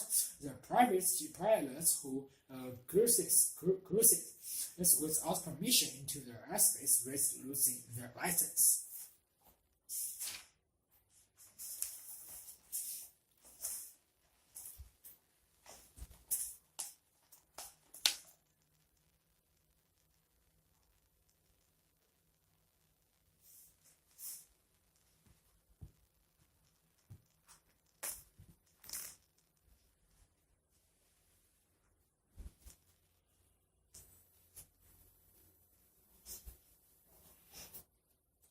Can human beings communicate by thought alone? For more than a century, the issue of telepath has divided the scientific communities, and even today it still sparks bitter controversy among top academics. Since the 1970s, psychologists at leading university and research institutes around the world have risked the direction of spectacle colleges by putting their various claims for telepath to the test in dozens of rigorous scientific studies. The results and their implications are dividing even the researchers who uncovered them.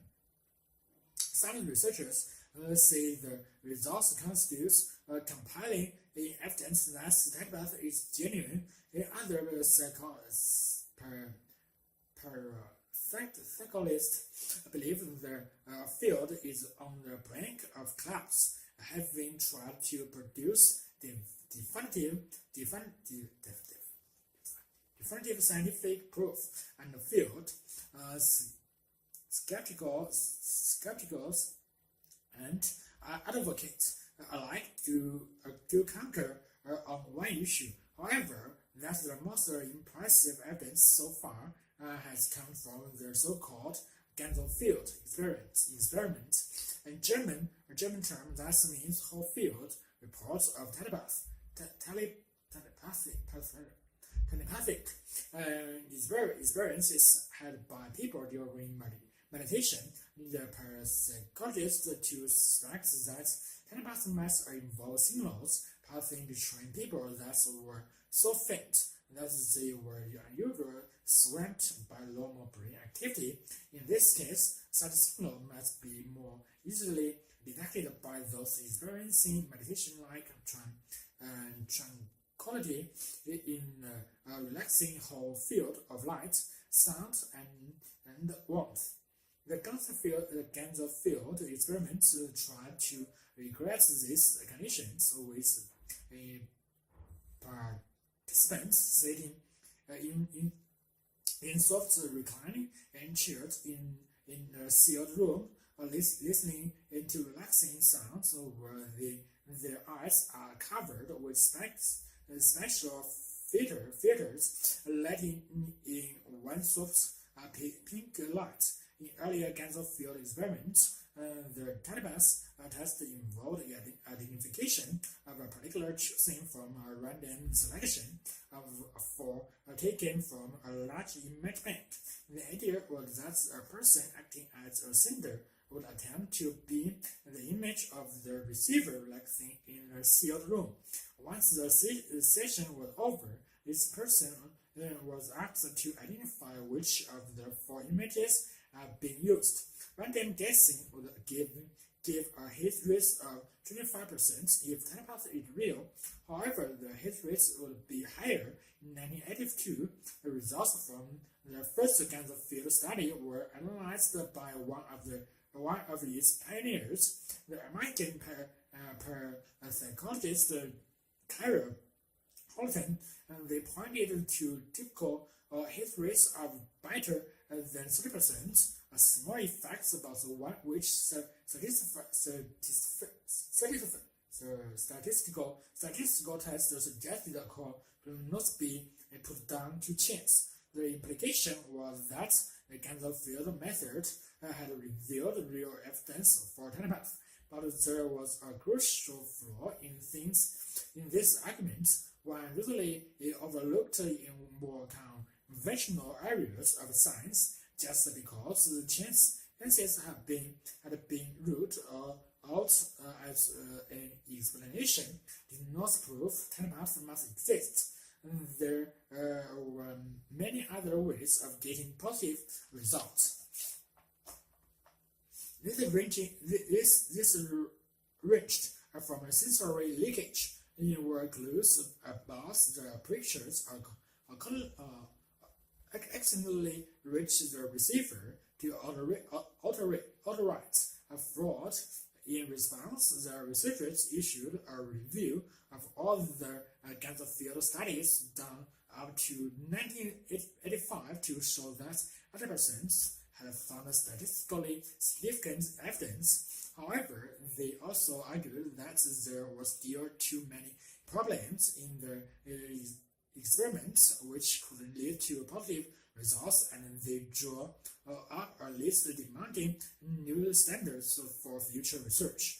After this, many researchers switched to automated field tests, an automated variant of the technique which used computers to perform many of the case tasks, such as the random selection of images by minimizing human involvement. The idea was to minimize the risk of flawed results. In 1987, results from hundreds of automated field tests were studied by Holton in the meta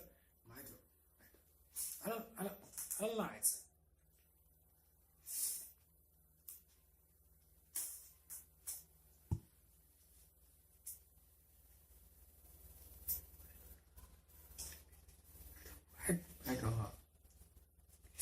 Analyze a statistical technique for finding the overall results from a set of studies, though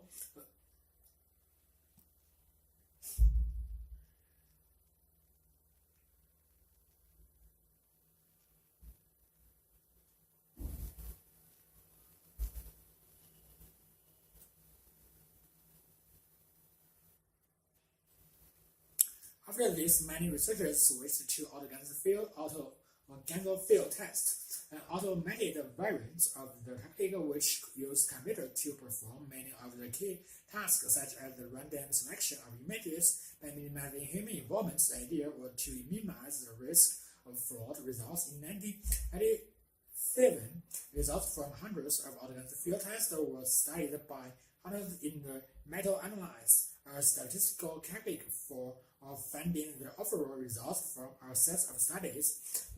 Though less compelling than before, the outcome was still impressive.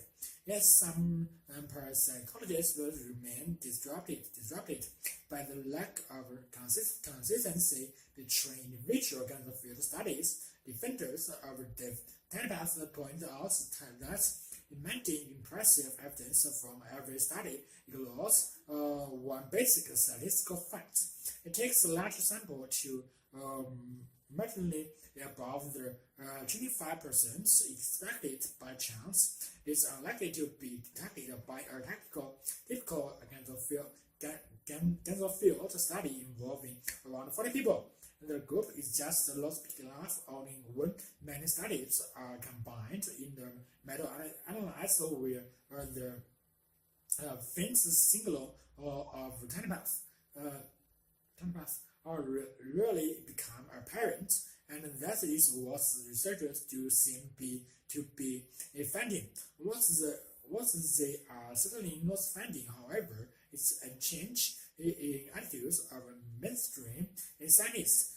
Most still totally reject the very idea of telepath. The problem stem at least in part from the lack of any principal mechanism for telepath. Various theories have been put forward, many focusing on abstract ideas from theoretical physics.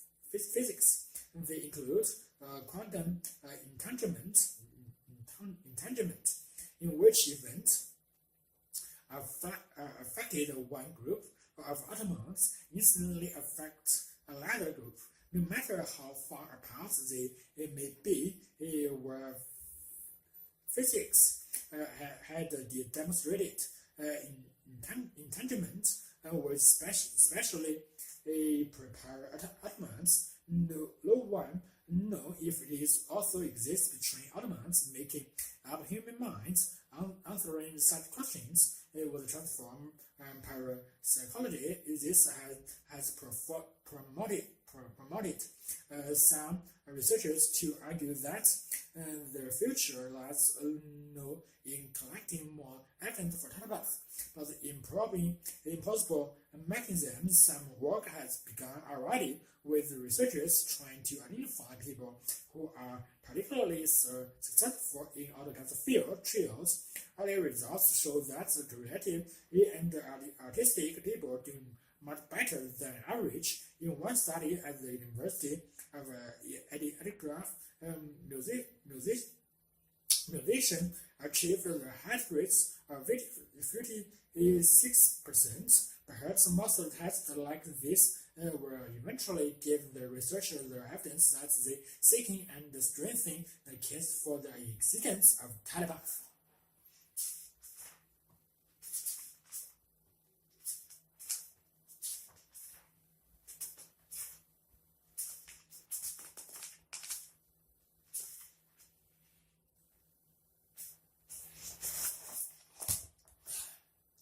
Sheet glass manufacture the float process. Glass which has been made since the time of the Mesopotamians and the Egyptians is little more than a mixture of sand, soda, ash, and lemon. When heated to about 1,500 degrees Celsius, this becomes a molten meth that hardens when slowly cold. The first successful method for making clear flat glass involved spilling. This method was very effective as the glass had lost touch any surface between being soft and become hard, so it stayed perfectly unblemished with a fair finish. However, the process took a long time and were labor-intensive. Nevertheless, the demand for flat glass was very high, and glass makers across the world was looking for a method of making it continuously. In the first continuous ribbon process involved squeezing molten glass through two hot rollers, similar to an older metal. This allowed the glass of virtually any thickness to be made non-stop, but the rollers would leave both sides of glass marked, and this would then need to ground and polished. This part of the process rubbed away around 20% of the glass, and the machines were very expensive. The float process for making flat glass were invented by Ielts Reading. This process allows the manufacture of clear, tinted, and coated glass for buildings and clear and tinted glass for vehicles. Reading had been experimenting with improving the melting process, and in 1952 he had the idea of using a bed of molten metal to form the flat glass. Eliminating it altogether, the needed for rollers within the float bed. The metal had to melt at the temperature less than the hardening points of glass, about 6 degrees Celsius, but they could not boil at the temperature below the temperature of the molten glass, about 1,500 degrees Celsius. The best metal for the job was tin. The rest of the concept relied on gravity, which guaranteed that the surface of the molten metal was perfectly flat and horizontal. Consequently, when pouring in molten glass onto the molten tin, and the underside of glass would also be perfectly flat.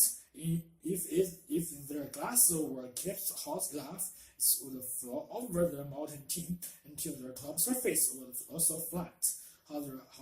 horizontal and perfectly parallel to the bottom surface. Once the glass cooled to 604 Celsius degree, or less is too hard to mark, and could be transported out of the cooling zone by rollers. The glass settled to a thickness of 6 millimeters because of surface tension interactions between the glass and the tin by a fortunate constant. 60% of the flat glass market at the time was for 6 millimeter glass.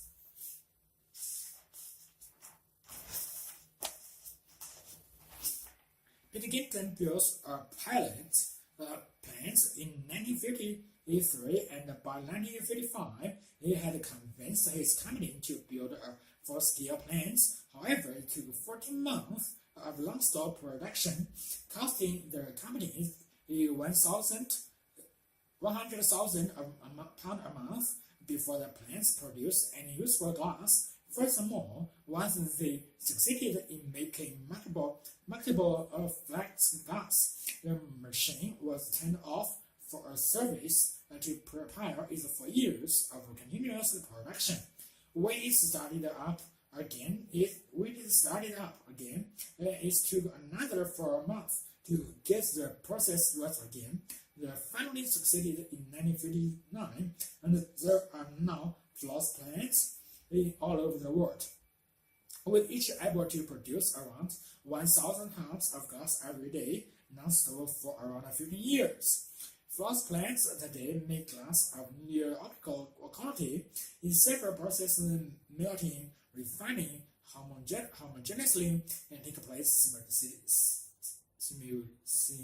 simultaneously in the 2,000 tons of molten glass in the forest.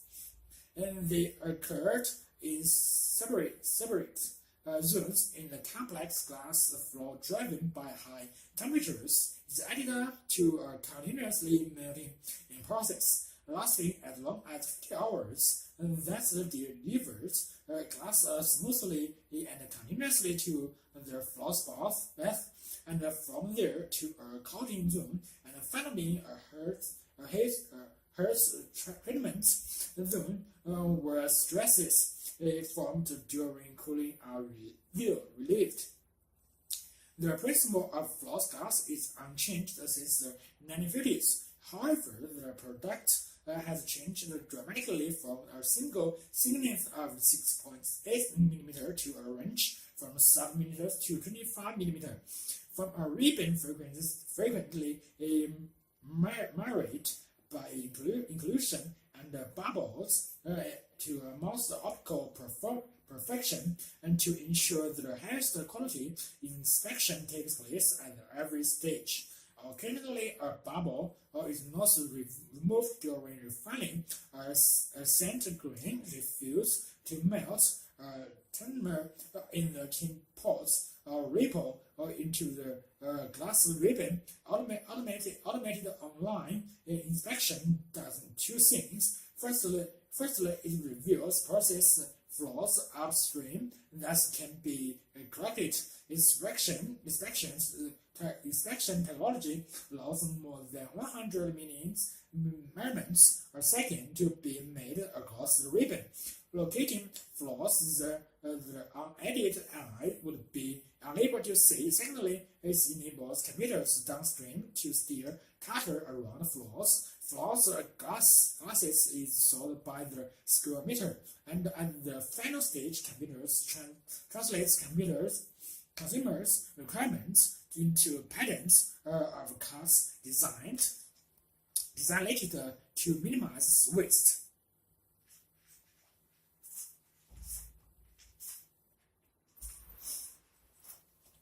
The Little Ice Age. This book will provide a detailed explanation of Little Ice Age and other climatic shifts, but therefore embarked on that. Let me provide a historical context. We tend to think of climate as opposites to weather as something unchanged. Yes, humanity has been at the mercy of climate change for its entire existence, with at least 8 classical episodes in the past 730,000 years of ancestors adapted to the universal but irregular global warming since the end of the last great age around 10,000 years ago. With dazzling optimism, they developed strategies for surviving harsh drought cycles, decades of heavy rainfall, or croissant cold. Adapted agriculture and stock raising, which revolutionized human life and fortune and founded the world's first pre-industrial civilizations in Egypt, Mesopotamia, and the Americas. About the price of sudden climate change in famine, in disease and suffering often high. The Little Ice Age lasted from roughly 1,300 until the middle of the 19th century. Only 2 centuries age, European experienced a cycle of bitterly cold winters. Mountain glaciers in the Swiss archipelagos were the lowest in recorded memory, and packed ice surrounded the islands for much of the year. The climatic events of the Little Ice Age did more than have reshaped the modern world. They are the deeply important context for the current unprecedented global warming. In the Little Ice Age was far from a deep freeze. However, rather an irregular seesaw of rapid climatic shifts, though lasting more than a quarter century, driven by complex and still little broad cycles of intensely cold winters and easterly winds. Either switched abruptly to years of heavy spring and earlier summer rains,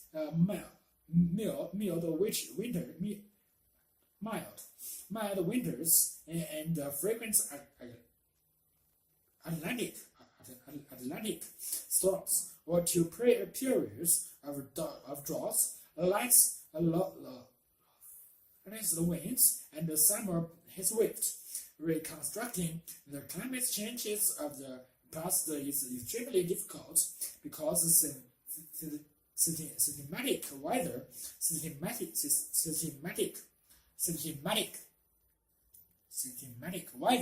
observations began only a few centuries ago in Europe, and North America records from India and typical Africa, and even more recent.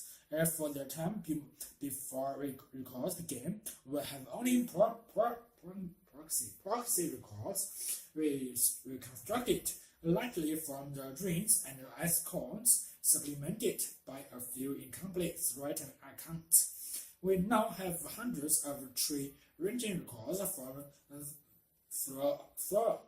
throughout the growing body of temperature data from ice core drilled in Antarctica, Greenland, the Peruvian and other locations. We are close to a knowledge of annual summer and winter temperature variations over much of the northern hemisphere, going back 6,600 years. This book is a narrative history of climate shifts during the past 10 centuries, and some of the ways in which people in Europe adapted to them. Part 1 describes the medieval warm period, roughly 900 to 1200. During these 3 centuries, lost villagers from northern Europe explored northern seas, settled Greenland, and visited North America. This was lost a time of uniform warmth For them, as always, since the great SH, these were constant shifts in rainfall and temperature. Main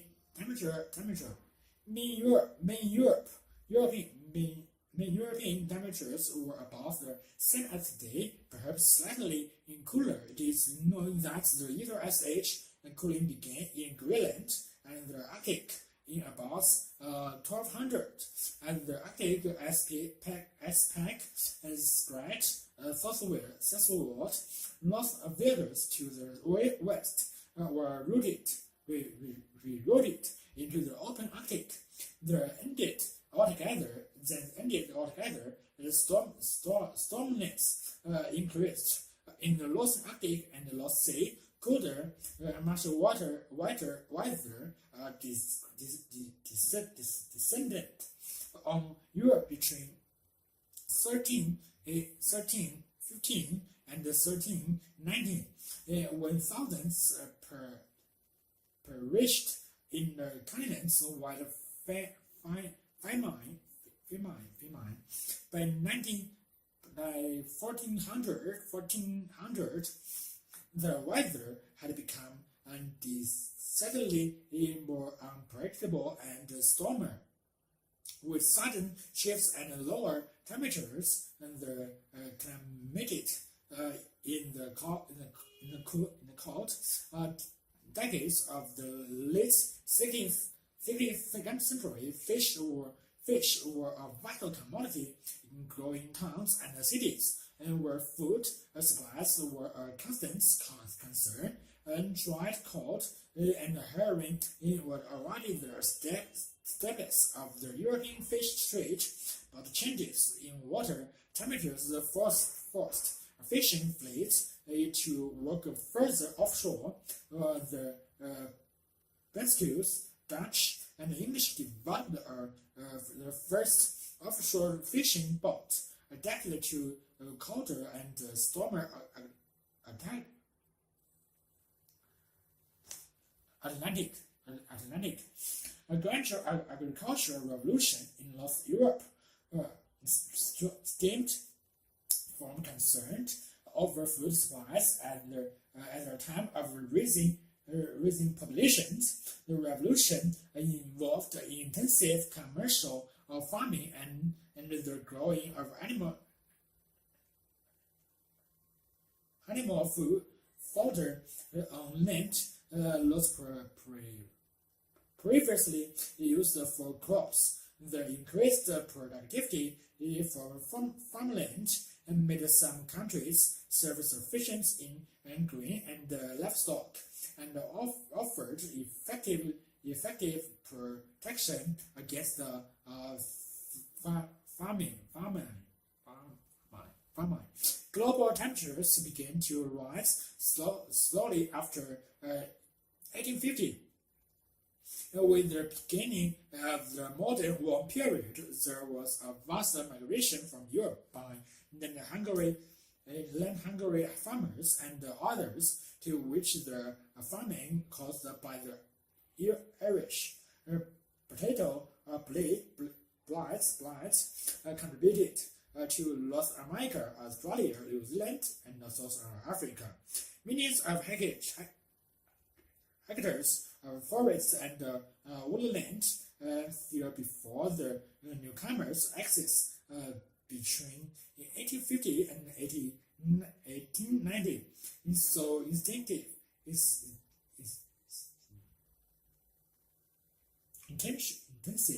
as intensive European farming methods expand across the world.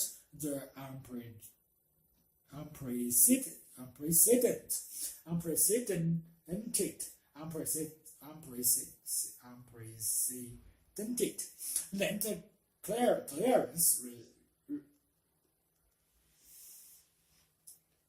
released vast quantities of carbon dioxide into the atmosphere, triggering triggering for the first time human caused global warming. Temperatures climbed more rapidly in the 20th century as the use of fossil fuels proliferated, and greenhouse gases gas levels continued to soar, and the rise has been even steeper since the early 1980s. The Little Ice Age has given way to a new climatic regime marked by prolonged and steadily warming. At the same time, extreme weather events like Category 5 hurricanes are becoming more frequent.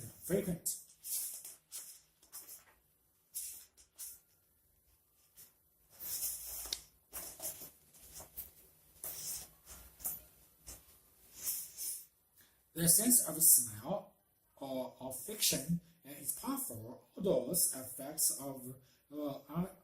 us on physiological, and social level. For the most part, however, we breathe in the aromas which surround us without being consciously aware of their importance to us. It is only when the faculty of smell is impaired for some reason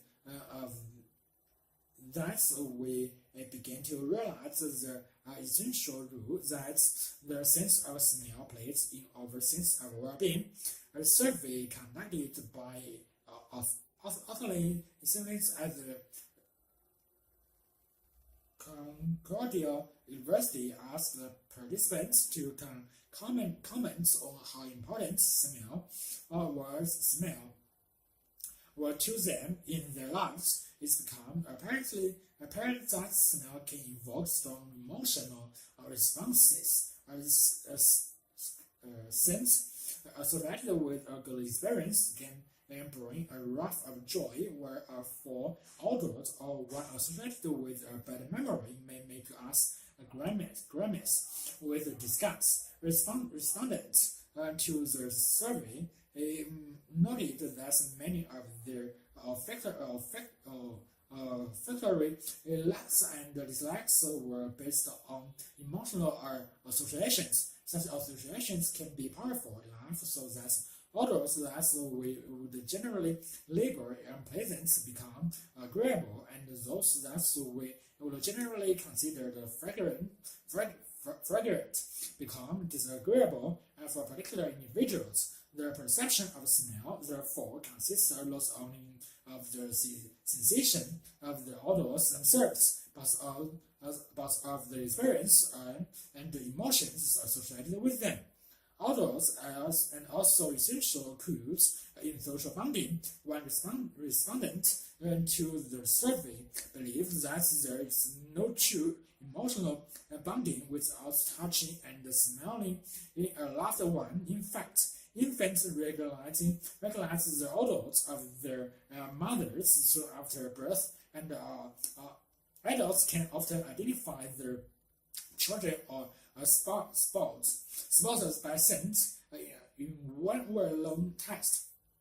Women and men were able to distinguish by smell alone clothing worn by their marriage partners from similar clothing worn by other people. Most of the subjects would probably never have given much thought to odor as a cue for identifying family members before being involved in the test.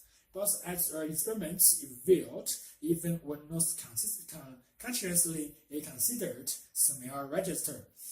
In spite of its importance to our emotional and sensory lives, smell is probably the most undervalued sense in many cultures. The reason often given for the low regard in which smell is held is that, in comparison with its importance among animals, the human sense of smell is feeble and undeveloped. Where it is true that the olfactory powers of humans are nothing like as fine as those possessed by certain animals, they are still remarkably acute. Our nose, we are able to recognize thousands of smells and to perceive odors which are present only in extremely small quantities. Smell, however, is a highly elusive phenomenon. Odors, unlike colors, for instance, cannot be named in many languages because the specific vocabulary simply doesn't exist. It smells like we have to say when describing an odor struggling to express our olfactory experience, nor can odors be recorded. Others is no effective way. There's no effective way to either capture or store them over time. In the realm of olfaction, we must make do with description and recollections. This has implications for olfaction research. Most of the research on smell undertaken to date have been of a physical scientific nature. Scientific advances have been made in the understanding of the biological and the chemical nature of olfaction, but many fundamental questions have yet to be answered. Researchers have still to decide whether smell is one thing or two. One responding to odors, purple, and the other registering odorless chemicals in the air. Other unanswered questions are whether the nose is the only part of the body affected by odors, and how smells can be measured objectively given the non-physical component. Questions like this means that interest in the psychology of smell is inevitably fast to play an increasingly important role for researchers. However, smell is not simply a biological and a psychological phenomenon. Smell is cultural, hence it is social and historical phenomenon. Odors are invested with cultural values. Smells thus are considered to be offensive in some cultures, may be perfectly acceptable in others. Therefore, our sense of smell is a means of and model for interacting with the world. Different smells can provide us with intimate and emotionally charged experience, and the values that we attached. Those experience is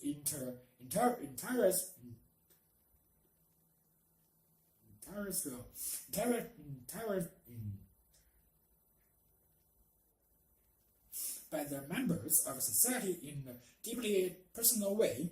Importantly, our commonly held feelings about smells can help distinguish us from other cultures. The study of the cultural history of smell is, therefore, in a very real sense, an investigation into the essence of human culture.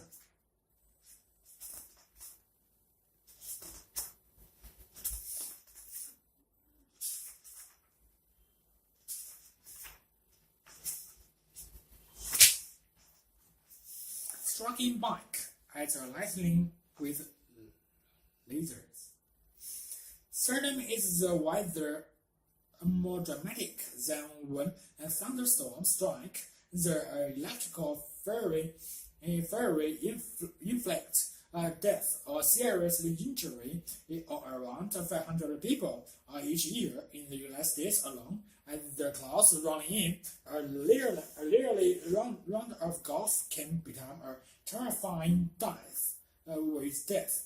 Also in the open, a lonely golfer may be a leveling bolt, most inventing target, and there is damage to property too. Leveling damage cost American power companies more than $100 million a year. But researchers in the United States and Japan are planning to head back.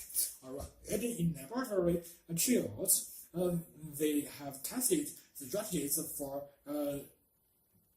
neutralizing the power of the thunderstorm.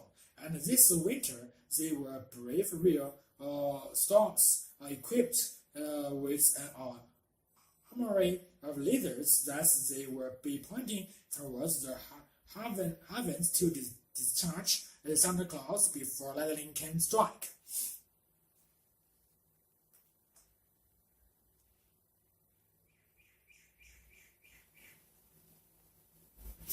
The idea of forcing storm clouds to discharge their lightning on command is not new. In the early 1960s, researchers tried firing rockets trailing wheels into thunderclouds to set up an easy discharge path for the huge electrical charges that these clouds generate.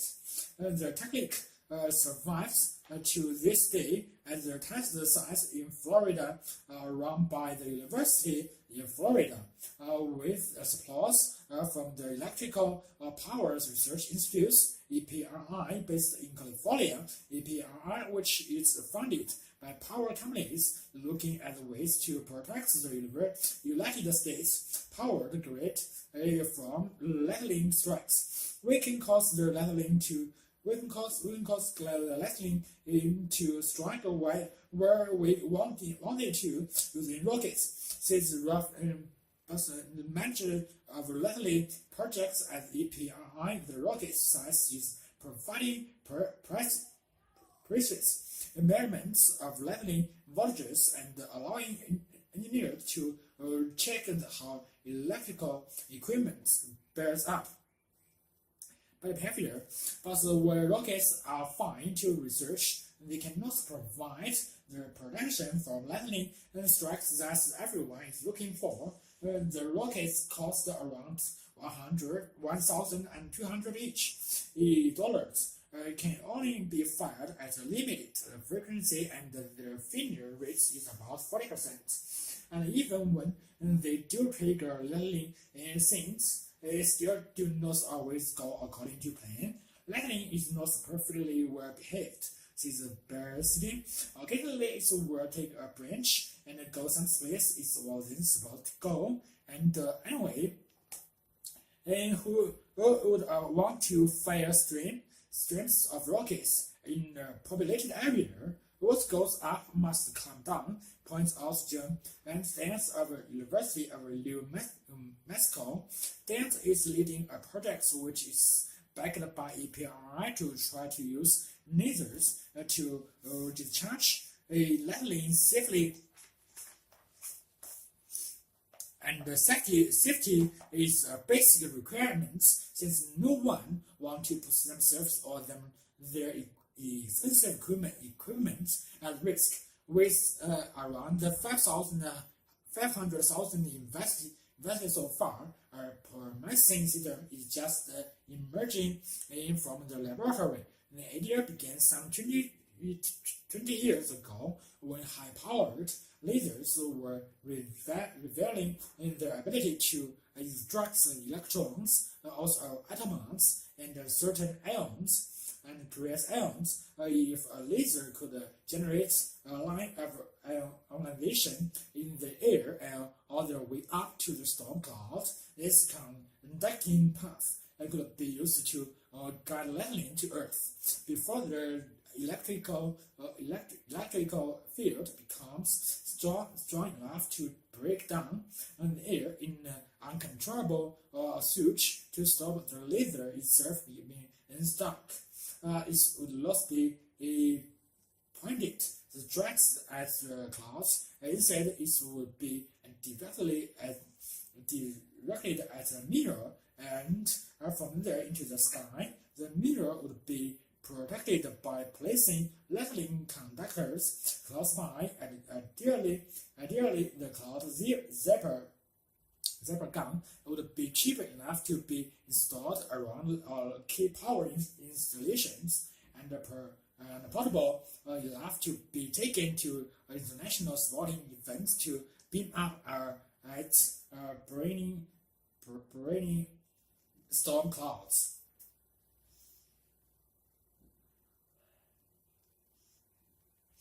Stumbling block. However, there is still a big stumbling block. The laser is loosely lifted in portable. It is a monster that takes up a whole room. Daniels is trying to cut down the size and says that a laser around the size of a small table is in the offering. He plans to test this more manageable system on live in Santa Claus last summer. Preston said that Daniel's system is attracting lots of interest from the power companies, but they have not yet come up with the $5 million of the EPI says were belated to develop a commercial system. By marketing the lasers, yes, smaller and cheaper, I cannot say I have money yet, but I am working on it. Bernstein, he reckons that the forthcoming field test will be the turning point, and he's hoping for good news. Bernstein predicts an balance of interest and support if all goes well. He expects to see Cloud Zipper eventually cost $50,000 to $100,000 each. Other scientists could also benefit with the lightning switch and their fingerprints. Material scientists could find also what happens when metal carrots with matter. They also hopes to see the birth of interactive meteorology, not just for casting in the weather, but controlling it. If we could discharge clouds, we must affect the weather, he says, and perhaps Daniels will be able to confront some other meteorological mechanisms, and we think we could prevent hail by inducing lightning, it says, thunder. The shock wave that comes from the lightning flash is thought to be the trigger for the torrential rain that is typical of storms. A laser thunder factory could shake the moisture out of clouds, perhaps preventing the formation of the giant hailstones that threaten crops. With luck, as the storm clouds gather this winter, laser totally researchers could, for the first time, strike back.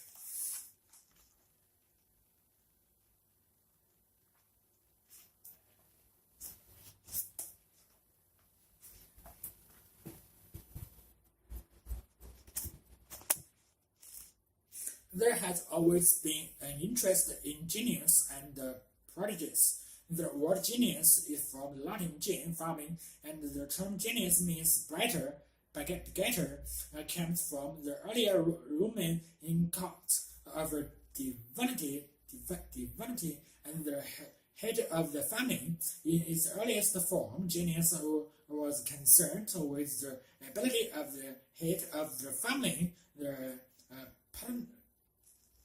pater families, to perpetuate himself. Gradually, a genius came to represent a person's characteristics,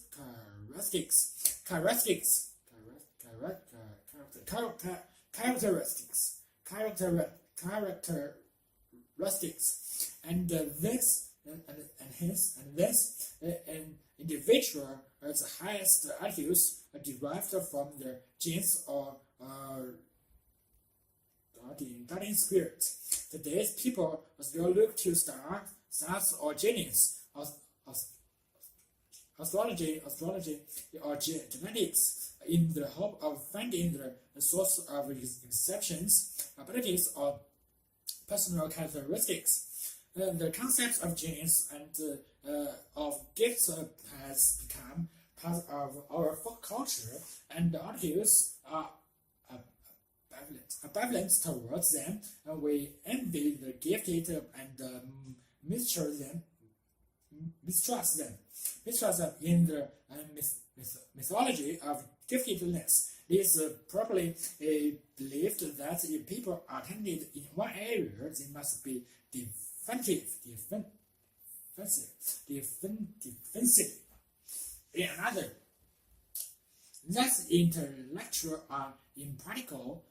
That's prodigies burn too brightly too soon and burn out.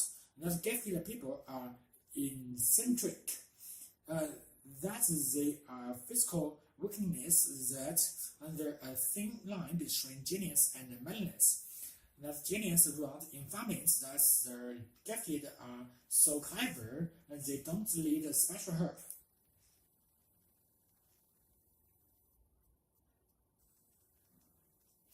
That giftedness, I can't read.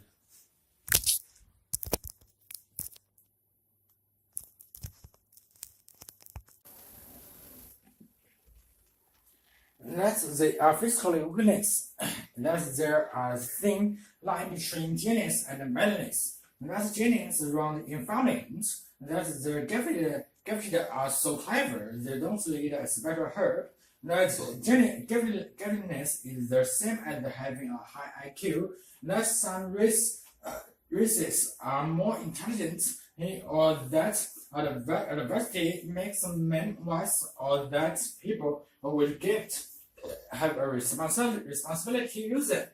Language has been enriched with such terms as hairborough, engaged, egghead, blue stocking, wise care, noir, boffin, and for many, intellectual is a term of derogation.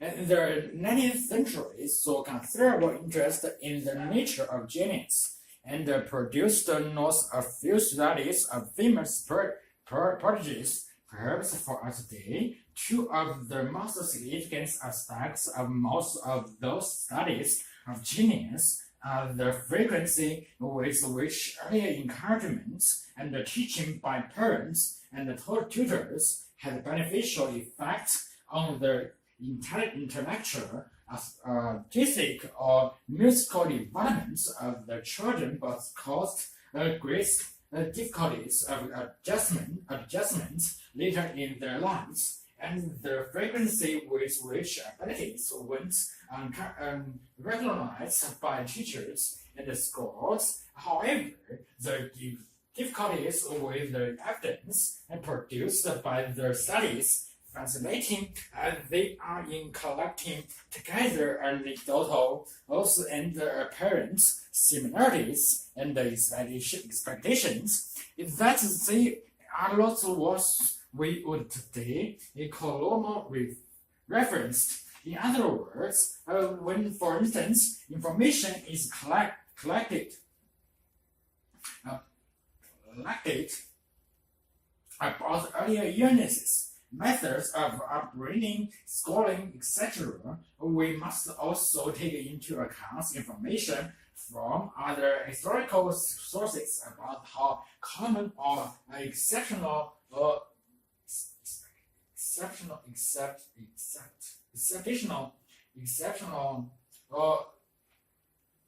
these were all at their time. For instance, infants' mortality was high and life expectancy is much shorter than today. Home tutoring was common in the families of the nobility and the wealthier.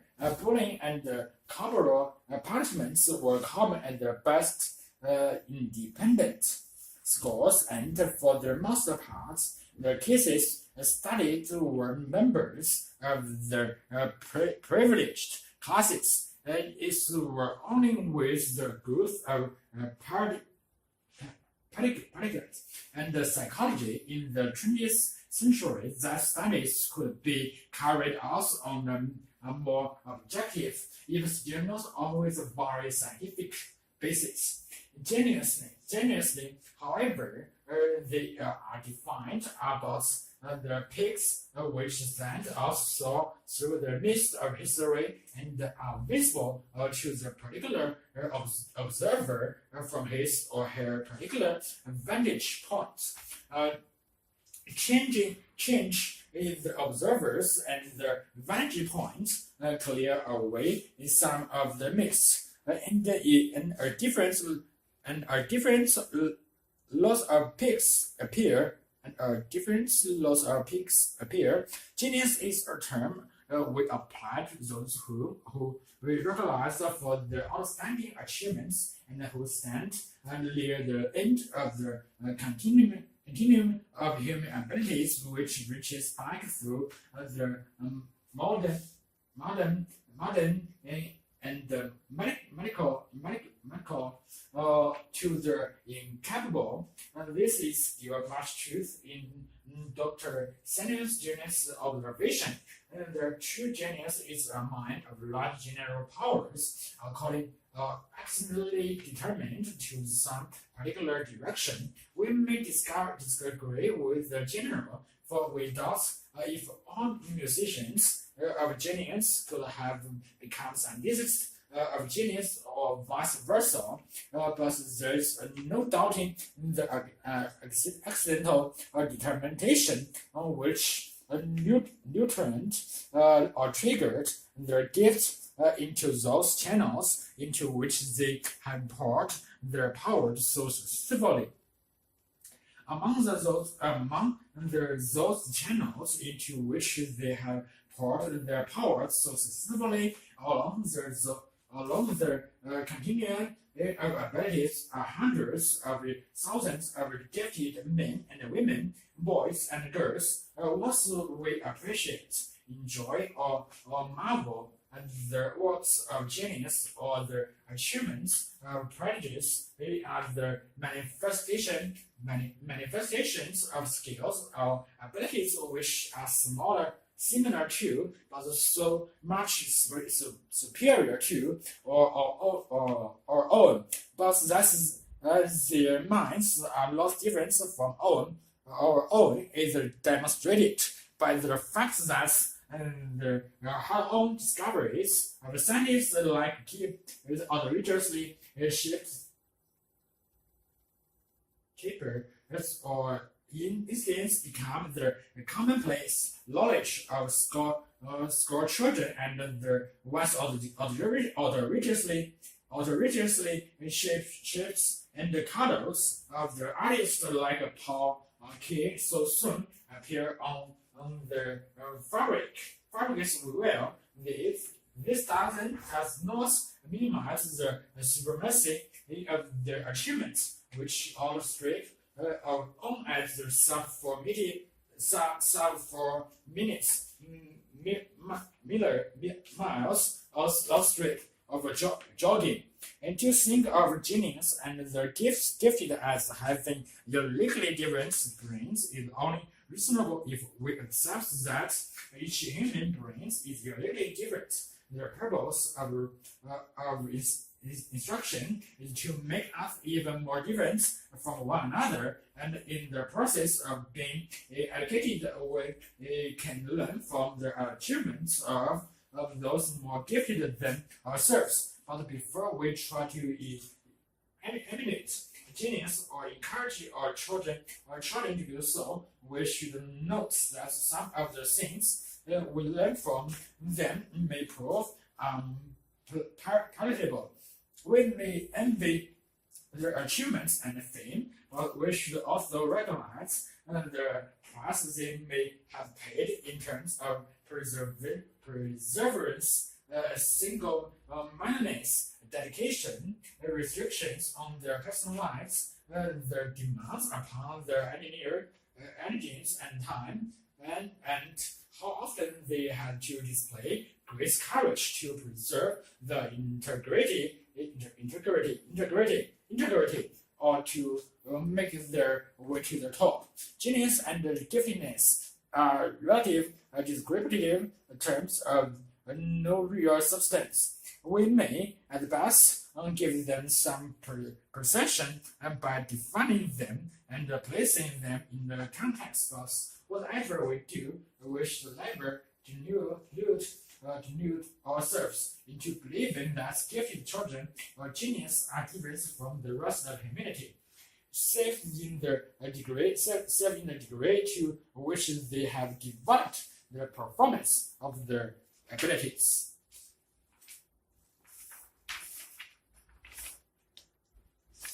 How does the biological clock tick?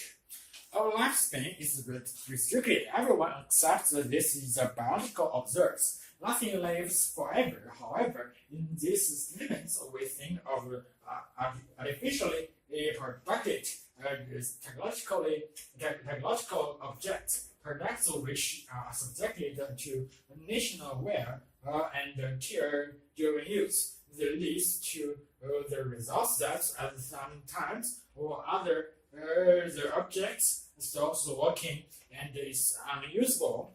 Death in the biological sense, both are the wear and tear and loss of function of a technical object, and the death of living organism are similar or comparable.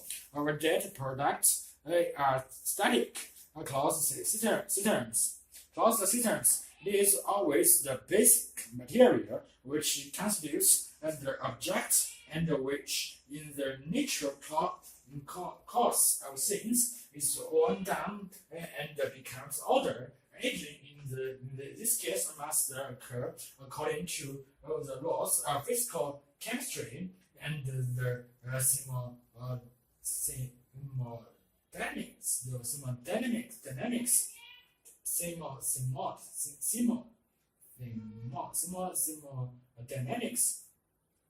Although the same law holds for a living organism, in the rest of this law is not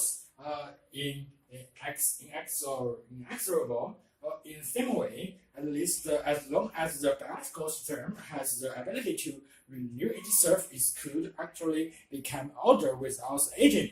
And our organism is an open, dynamic system through which new material continuously flows. Destructions of older material and the formation of new material are thus impermanent, dynamic, equilibrium, and the material of which the organism is formed changes continuously. Thus, our bodies continuously exchange older substance for new, just like a spring which more or less maintains its form and movement. That is, which the water molecules are always different. Thus, aging and death should not be seen as inevitable, particularly as the organism possess many mechanisms for repair. It is not, in principle, necessary for a biological system to age and die. Nervousness, a restricted life span, aging, and then death are basic characteristics of life. The reason for this is easy to recognize in nature. The existence of organisms either adapt or are regularly replaced by new types because of changes in the genetic material. These have new characteristics, and in the course of the individual lives, they are tested for optimum or better adaptation to the environmental conditions. In mortality, it would disturb this system. It needs for new and better life. This is the basic problem of evolution. Every organism has a lifespan which is highly characteristic.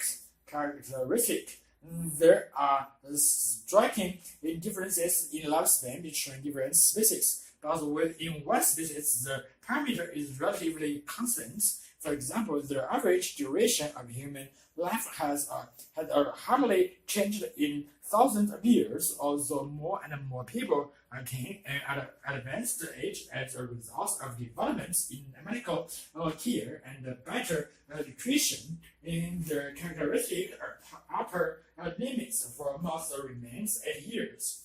Further arguments against the simple wear and tear theory, the observation that the time in which organisms age lies between a few days, even a few hours for cellular organisms, and several thousand years as with mammals traits.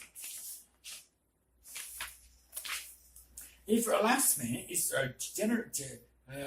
genetically determined biological characteristics, it is logically necessary to propose the existence of an internal clock, which in some way measures and controls the aging process and which finally determines death as the last step in the fixed programming. The lifespan, the metabolic rates has for different organisms a fixed mathematical relationship to the body mass. In comparison to the lifespan, this relationship is inverted, and the larger the organism and the lower its metabolic rate. Again, this relationship is valid not only for birds, but also similarly on average within the systematic units. For all other organisms, plants, animals, cellular organisms, and animals which live fragilely with energy become particularly old.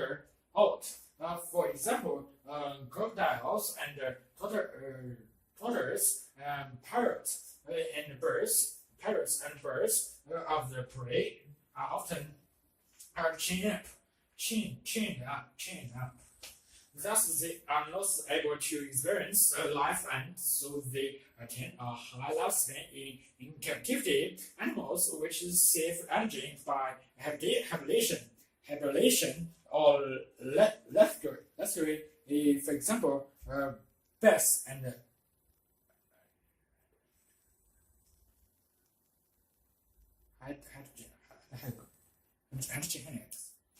live much longer than those which are always active. The metabolic rate of mice can be reduced by a very low consumption of food. Hunger that they then may live twice as long as the well-fed comrades. Women become distinctly about 10% older than men if you examine the metabolic rates of the two sexes. You establish that the higher male metabolic rates roughly accounts for the lower male lifespan. That means that the life energetically more intensively, but lost far along. It follows from the above that the swine use of energy reserves should attend to extend life. Extreme high performance sports may lead to optimal cardiovascular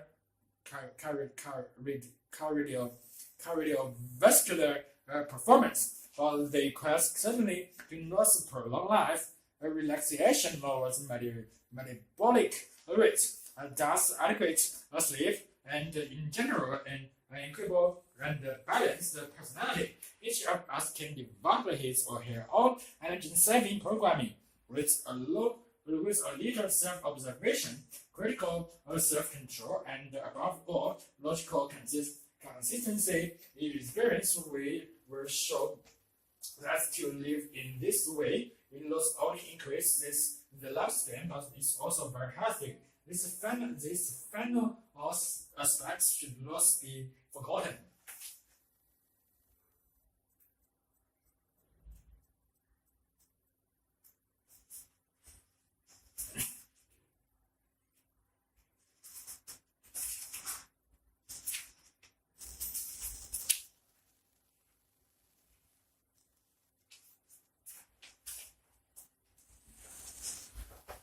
None of the reasons some.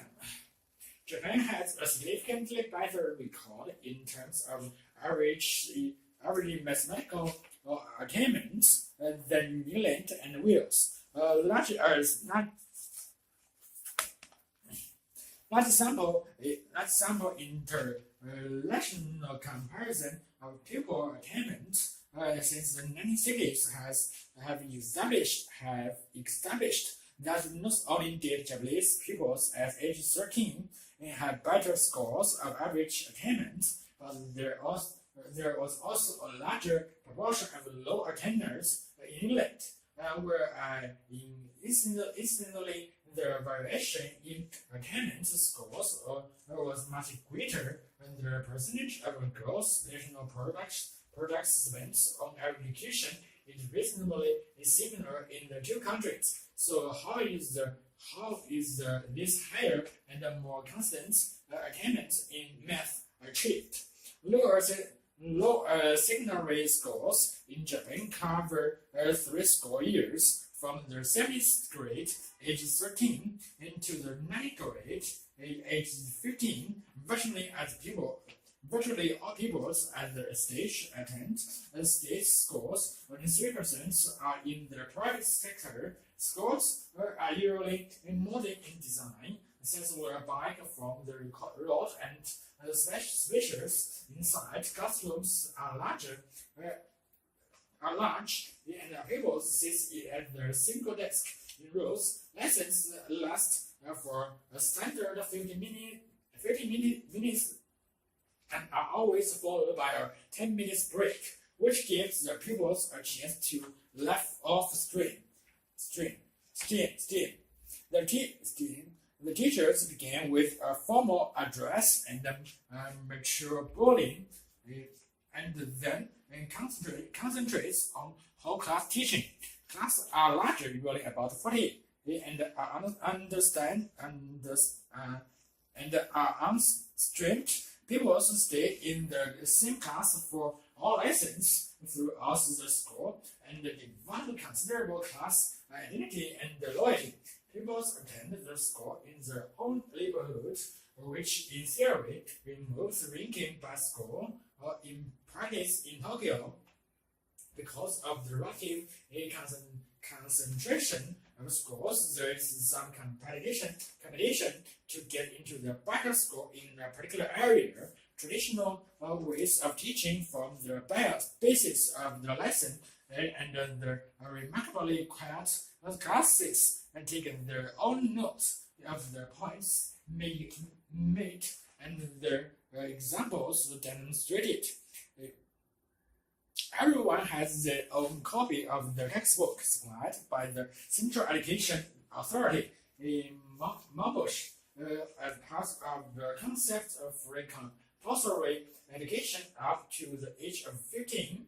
These textbooks are on the whole small, presumably inexpensive to produce, but were set out and logically developed. One teacher was particularly keen to introduce the color and the picture into math textbooks. He feels this would make them more acceptable to people brought up in a common culture. Besides proving in textbooks, Marbush also decided that the highly generalized literature curriculum and how it is to be delivered. Lessons all follow the same pattern. At the beginning, the pupils put solutions to their homework on the board or exam, and the teacher's comments corrects or elaborate. As laterally, pupils mark their own homework. This is an important principle in Japanese schooling, and it enables pupils to see where and why they made a mistake, so that this can be avoided in future. Lost the one mind. No one minds mistakes or ignorance as long as you are prepared to learn from them. After their homework has been discussed, the teacher explains the topic of their lesson so slowly and with a lot of repetition and elaboration. Examples are demonstrated on the board. Questions from the textbook are worked through first with the class, and then the class says questions from the textbook to do individually. Only really are supplementary worksheets distributed in the math class. The impression is that the logical nature of the textbooks and their comprehensive coverage of different types of examples combined with the relative homogeneity of the class renders worksheets unnecessary. At this point, the teacher would circulate and make sure that other pupils were copying well. It is remarkable that large mixed ability classes will be kept together for math throughout all their compulsory schooling from 6 to 15. Teachers say that they give individual help at the end of the lesson or after school, assigning extra work if necessary in observed lessons. Any strugglers would be assisted by their teacher or quietly seek help from their neighbor. Carefully fostered class identity makes pupils keen to help each other. Anyway, it is in the interest since the class progress together. This secrecy seems adequate, help to enable slow learners to keep up. However, the Japanese attitude towards education runs along the line of if you work hard enough, you can do almost anything. Parents are kept closely informed of their children's progress and will play a part in helping their children to keep up with class, sending them to JUCO, private evening tuition if extra help is needed, and encouraging them to work harder if they can work. At least for 95% of the school population. And so, what are the major contributing factors in the success of math teaching? Clearly, the attitudes are important. Education is valued greatly in Japanese culture. Math is recognized as an important compulsory subject throughout schooling, and the new emphasis is on hard work, coupled with a focus on accuracy. Other relevant points relate to the supportive attitudes of a class towards slower pupils and the lack of competition within a class, and the positive emphasis on learning for oneself and improving one's own standard, and the view of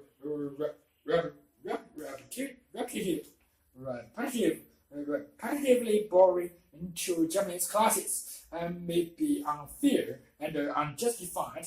Though per math lessons were observed, they were mainly good, and one or two were inspector.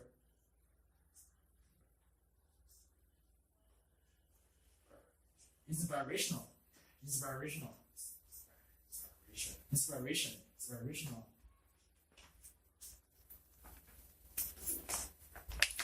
Biological control or PET. The continuously and reckless use of synthetic chemicals for the control of pests, which they pose a threat to agricultural crops and human health is proving to be counterproductive apart from endangered in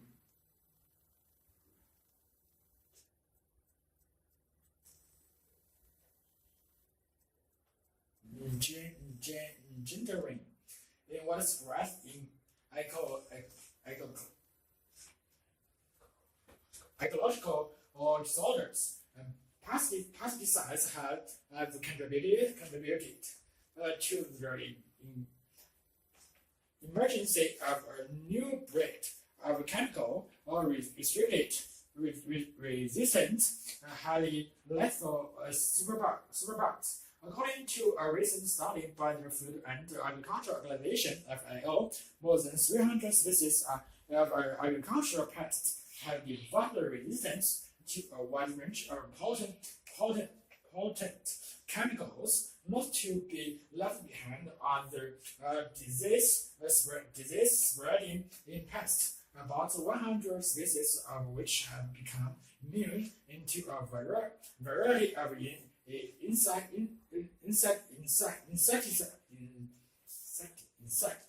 insecticides, non-use.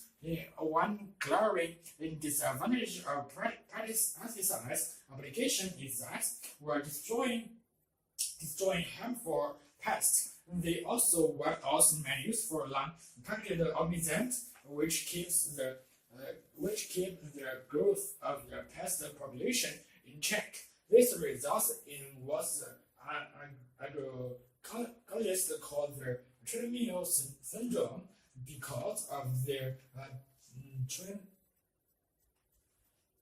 breeding potential and genetic diversity.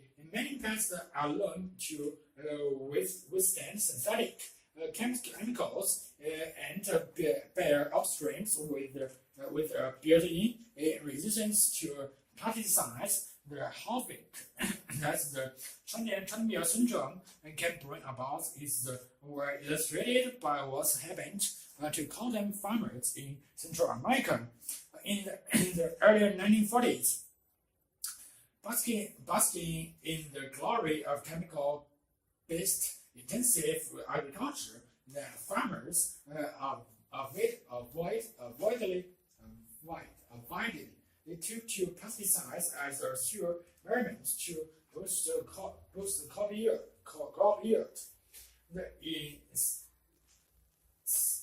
insecticide was applied as times a year in the mid-1940s, rising to 28 in the season in the mid-1950s. Following the sudden proliferation of three new variations of chemical resistance pests. By the mid-1960s, the situation took an alarming turn with the outbreak of four more new pests, existing in pesticides spraying into such an extreme extent to that 50% of the financial outlay on cotton production were accounted for by pesticides. In the early 1970s, the spraying frequency reached 70 times a season, and the farmer was pushing into the wall by the inversion of genetically stronger insect species.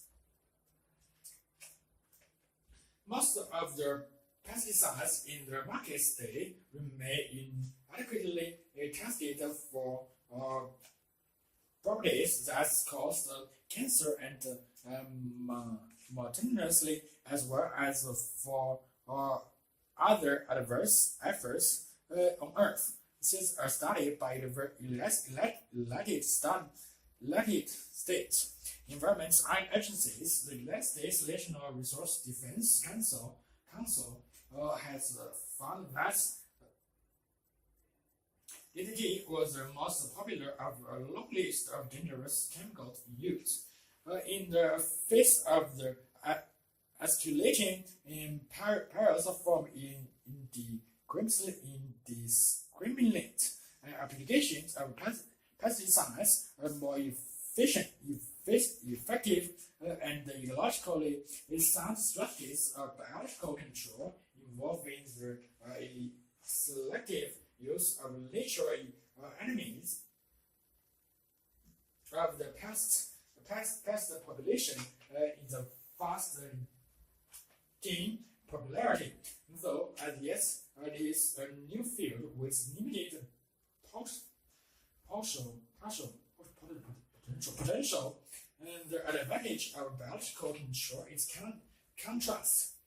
in contrast to other methods is that it provides a relatively low cost perpetual control system with a minimum of determined developmental side effects when handled by experts. Biocontrol is safe, non-polluting, and self-dispersing. The Commonwealth introduced a biological control in Bangalore with its global network of research laboratories and field stations. Is one of the most active non-commercial research agencies engaged in pest control by setting nature predators against parasites. CIBC also serves as a clear house for the exports and imports. They are biological agents for pest control worldwide. CIBC successfully used seed fitting in vivo native to Mexico to control the obnoxious pest network, known as exerts devours influence on agriculture and human health in both India and Australia. Similarly, the Hyderabad-based regional research laboratory supported by the IBC is now trying out an Argentina way for the eradication of water hazing. Another dangerous weed, which has become a nuisance in many parts of the world, according to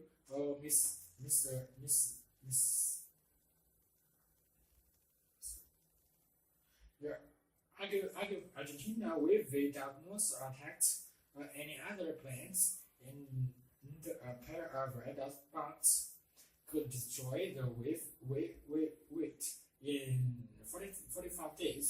The IBC is also perfecting the technique for breeding parasites. They prey on dispense skill insects.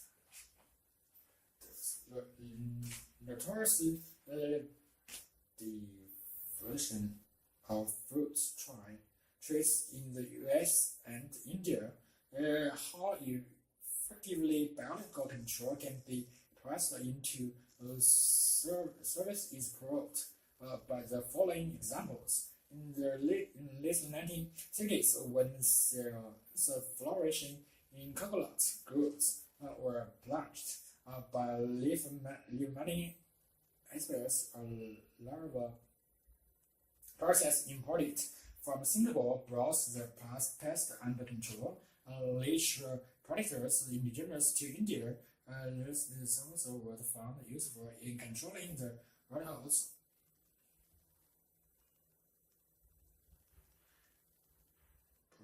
Brazil.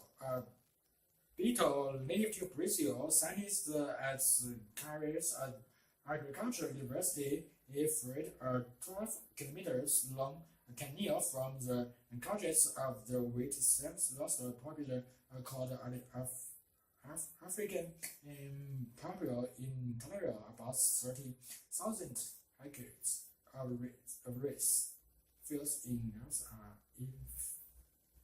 infested by this weed.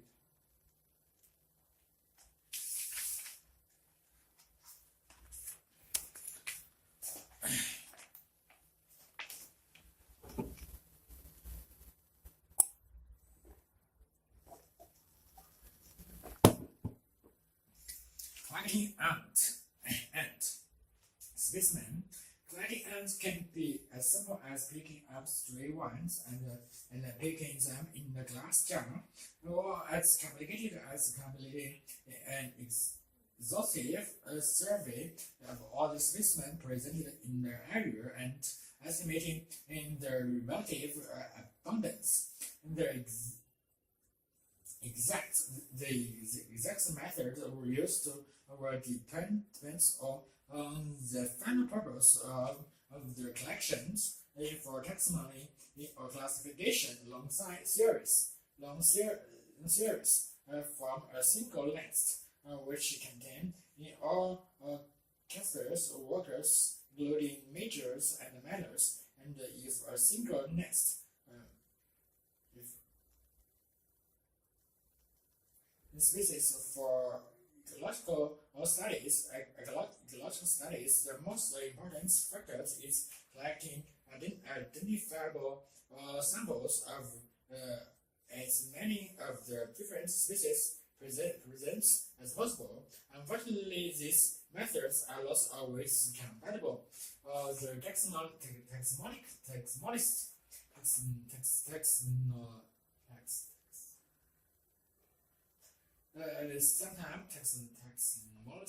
sometimes overlooks whole species in favor of those groups. Currently under study, where the ecologists often collect only a limited number of specimens of each species, thus reducing their value for taxonomic.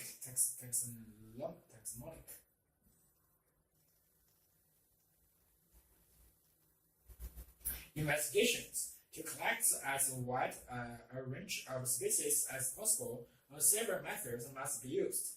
This includes hand collecting using bats or to attract the ants, ground litter sampling, and the use of pitfall traps. Hand collecting consists of searching for ants everywhere, and they are likely to occur. This includes on the ground, under rocks, logs, and other objects on the ground, in rotten wood on the ground or on trees, in vegetation, on tree stand,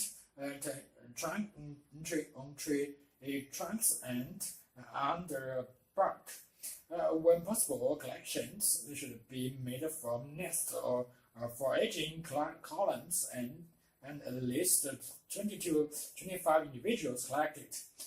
This will ensure that all individuals are of the same species, and so increase the value for detailed studies, since some species are likely culture. Collecting should not be confined to daytime. Specimens are collected during using aspirator, often called a potter, for sets of fine, moistured paintbrush or fingers. If the ants are known not to stand, then individual insides are placed in plastic or glass tubes, 1.5 to 3.0 ml capacity for small ants, 5 to 8 ml for larger ants, containing 75% to 95% alcohol. Plastic tubes with secure tops are better than glass because they are lighter and do not break as easily if mishandled. This can be used to attract and concentrate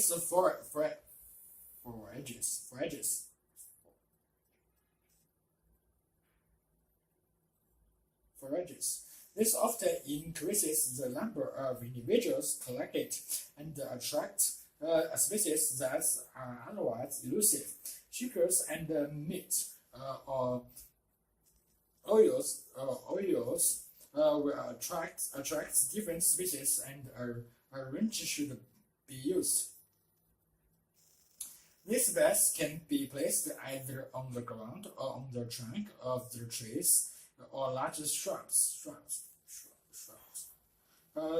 When placed on the ground, the beds should be situated on small paper cards or other light-colored surface, or in test tubes or vessels. This makes it easier to spot ants and to capture them before they can escape into the surrounding litter. Many ants are small, and forage is primarily in the layer of leaves and other debris on the ground.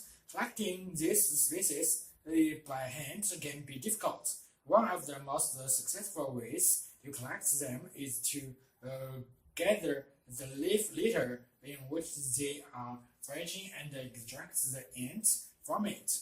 This is most commonly done by placing leaf litter on the screen of a large funnel, often under some heat. As the leaf litter dries from above, ants and other animals move downward and eventually fall out the bottom and are collected in equal placed below the funnel. This method works especially well in rainforest and the marshy area.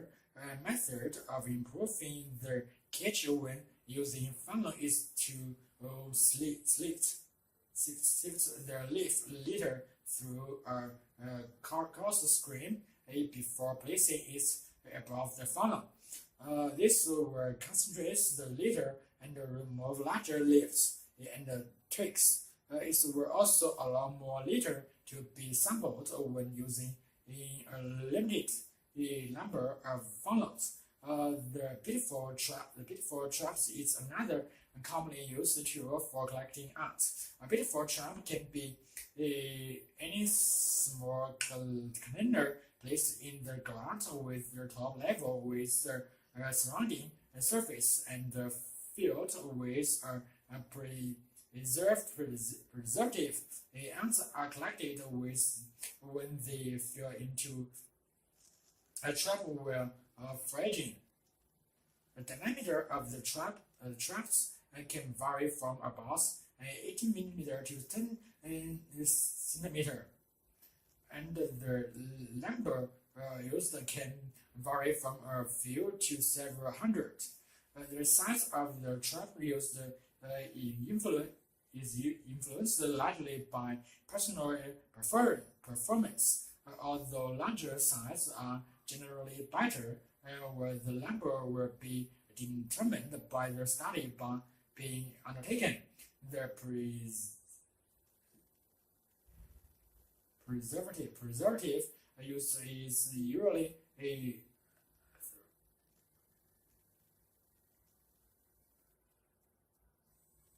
traps will dry out. One advantage of pitfall traps is that they can be used to collect over a period of time with minimal maintenance and intervention.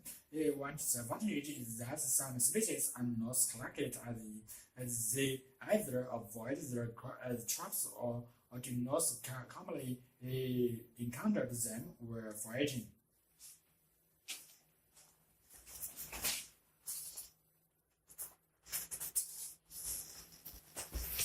Finally, finished to